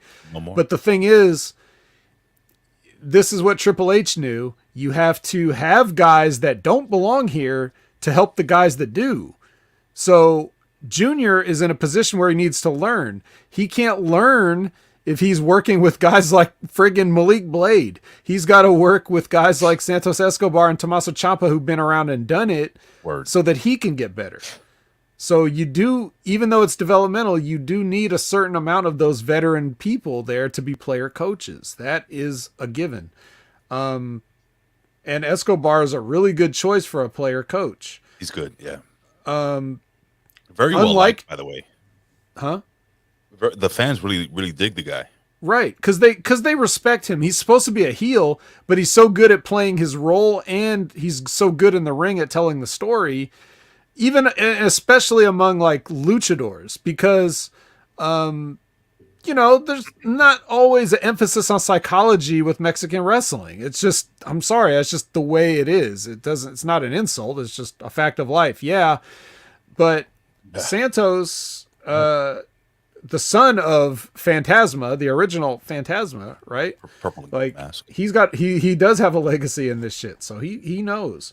I'll give you an example. Like, you know how Ciampa was in the match with Junior, and I accused Ciampa of like muscling, Braun around the ring. Like he just like pushes him around and picks him up and throws him around, and what's Braun gonna do? He's just gonna sell it because that's his. He's not gonna disrespect the veteran. But here you see Santos finding ways to keep attacking him, but not just like push him around, but he's like dropping elbows on him and like kicking his legs out from under him or doing things to get him off his feet and have to sell, but not just like overpowering him. In fact, the very beginning of the match, like he can't move him in the lockup. You saw that? And then he's trying to move him and Braun's just standing there like, nope, not going to move, brother. Sonny Ono's going to come out for him next. For me? Watch, yeah, that's what I'm hearing. It's Sonic the Hedgehog saying. I'm very Nihon friendly. He's going to come after you, Ray, because you talk about Chinese, Korean karate. So Wrestling from Japan. Yeah. He also does things like here's another little detail. I'm just throwing out the little details. You got to get some sort of seriousness on this show. It's just full of goofiness. But like, so for example, there's a part where he's going to go for a cover after one of his moves. And before he goes for the cover, he goes, that's it. Like he's playing up like with a flourish, like to make himself seem like a heelish douchebag. Like I'm going to beat him with this now. Which does two things. One, it gets him over as a heel. Two, it protects his move that he just hit Braun with. And three, it gives Braun time to recover, which is why he'll kick out of the move. Right. That's little things like that. You just don't see everybody doing it. So to me, this was a good match until Dolph showed up. See what I did there? Remember? Because last week he said, this is a big moment till I showed up. Yeah, see? Yeah, that's, yeah. I like that. First, Dolph screamed like he had just lost a child after Junior kicked out of his super kick. Yeah, he was Shawn Michaels, Hulk Hogan selling that fucking situation. It wasn't that serious, dude. Luckily, no, especially considering everybody kicks out of his super kick. So like, why would this be any different? And then did you see his attempt at brawling with Ciampa when Ciampa came to fight off with him? And did you see like Dolph Ziggler's punches and him trying to fight? Like, did you see how it looked? Terrible. Yeah. So anyway, Junior wins. Still your NXT champion, Junior. Ray, did you have any thoughts on this match, or do you see any progress from Junior, or is he kind of the same, or where are you at with Braun Junior? I think he's just ready to go to the main roster already. Just bring him up. That's who Steve Austin's gonna come out. Listen, two guys that shouldn't be on NXT. Santos Escobar and Rick Steiner Jr. Period. Santos Escobar is a fucking star. My fear is that the minute they put him in WWE TV, he will ride down with his boys on a lawnmower. They will put ponchos on them, have him in piano on a pole matches. He wore a poncho to the ring tonight. That was a cool poncho. Right, it's totally cool poncho. Fucking cool with poncho. The LWO logo. They're not gonna do him right, man. Who knows? They might put him under a mask. I don't know. Which he already did. You know, one of the things that was interesting that I noticed when he first came in, and they signed him in NXT, right? He came in as El Hijo del Fantasma, and he was doing his gimmick, which was his old gimmick from Mexico. And I was like, I can't believe they're actually letting him do that and not making him change it, right? And he had these matches because they had like a mini tournament to crown a cruiserweight champion or something like that. And he was like wrestling like a babyface in these matches, but the matches were boring and kind of bad. And I was like, why? You know, like, I know he's better than this. I've seen him work. Like, why is he doing this? And then as soon as he comes up, like, then he does the kidnapping gimmick. He kidnaps Joaquin Wilde. He kidnaps Raul Mendoza. And then all of a sudden now he's got a gang, right? And he does this gimmick and he has the mask, but that's like, he takes off the mask and now he's got he's had this drug kingpin gimmick ever since. Which now makes me realize that, like, even this is another level of how good he is, that he had bad, boring matches on purpose just to get this gimmick over. That's so next level. No pun totally intended. Pun intended. Love this guy. Love him. He's great. What wasn't great was this show. And Dolph Ziggler. And Dolph Ziggler made it worse. It's very rare that you have 3 title matches, no title changes, no payoffs, no real story progression for anyone, except for the two girls that are going to be going in the Dusty Rhodes Classics. What's her name? Big Mommy Cool and Little Mamita Delicious, whatever they want to call them. It's just fucking boring, dude. It was boring. I found it this week, and not every week, but this week I found it to be quite the chore to watch this show. And I was interested to see whether you thought this would be good. But now, next week we level up. I believe that show is going to be on WWE Network on the Cock exclusive, next level up gimmick, where you see the developmental, like I said, for the developmental, So if you, it's if right you think where this, 205 Live has been that you already weren't watching. if you think this is shitty wrestling, ladies and gentlemen, well, tune in to the Level Up show. You can see Lash Legend. I was about to say Lash Legend. All that being said, Vet, I got to put this over really quickly. It's going to happen tonight. No, that's not the song I wanted to play. I wanted to play this one. Tonight, 10:30 Eastern Time, Eastern Standard Time. Come right back here for the Ridiculously Random Podcast. Now, what we're doing this week, Vet, we're doing our top 5 favorite fighting games. Mm-hmm. Now, when you talk about fighting games, it's not just Street Fighter, right? I guess wrestling would be involved. Boxing games could be involved. Oh, I guess so. So my top 5 may not. I definitely will not have the same top 5 Colin will have, and I doubt that we'll have the same number 1. Who knows?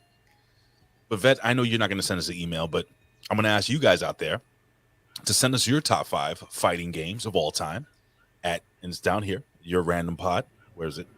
Your random pod at gmail.com.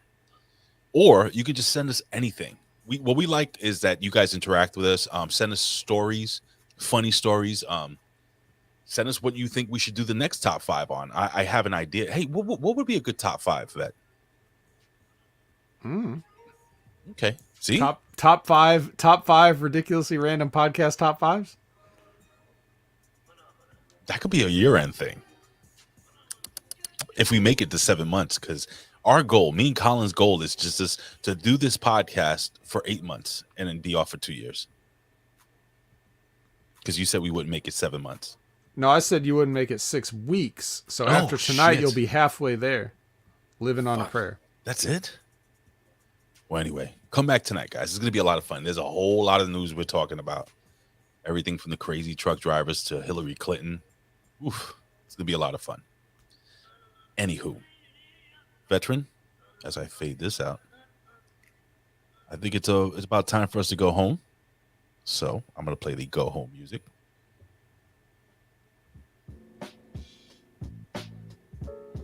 Are you doing anything special? No. Just going to be at the usual places, which is Impact Attack. What?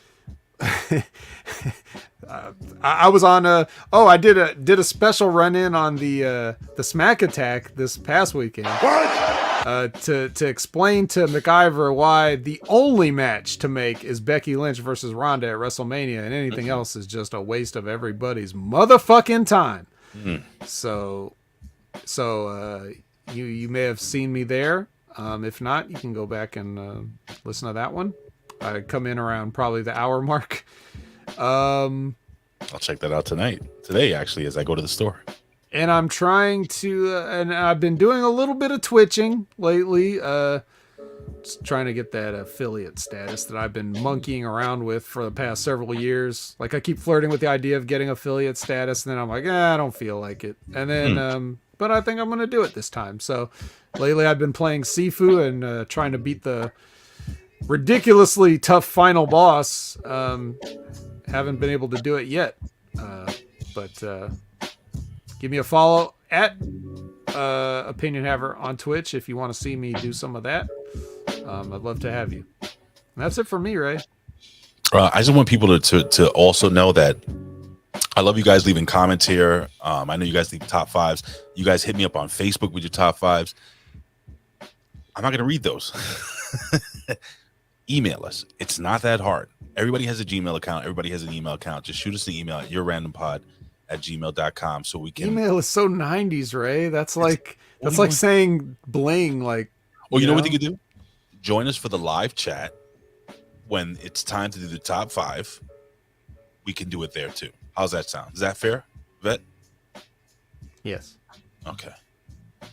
Well, anyway, ladies and gentlemen, I think that's it. I am not looking forward to NXT next week, but I am looking forward to, what is it on 5 a.m. Ray? What does that mean? I keep forgetting where Aaron Ben Shlomo's from. Where's he from? Where you from, Shlomo? He's from many hours in the future. He's from Australia. It's 5 a.m. in Australia. Anyway. What is this? Oh, yeah, you can also follow us on Twitter at Your Random Pod. Thank you for reminding me, Medium 5. At Israel. He's from Israel. Shabbat Shalom. Anyway. Israel is not fake. Is not a work. Actually, it's just Shalom because it's not. Shoot. It's not Shabbat right now. It's not the Sabbath. So I apologize. So it's just Shalom. Anywho, we're out of here. Vet, it is always a pleasure. I hate doing NXT, but I love talking to you. And I always say this. I would do this for a living. And if I couldn't, I'd do it anyway. Why? Because I love talking wrestling. In the words of the legendary Bill Apter. We'll see you at the matches. Or we'll see another arrest maybe next week. But see some more glass breaking. More kendo sticks. What? Yeah. More glass breaking. What? More kendo sticks. What? More arrests. Yeah, what? Anyway. Love you guys. Say goodbye, Vet. How could Steve Austin not want to come back to all this? I don't know. What? What? What? What? What? What? What? What? What? What? What?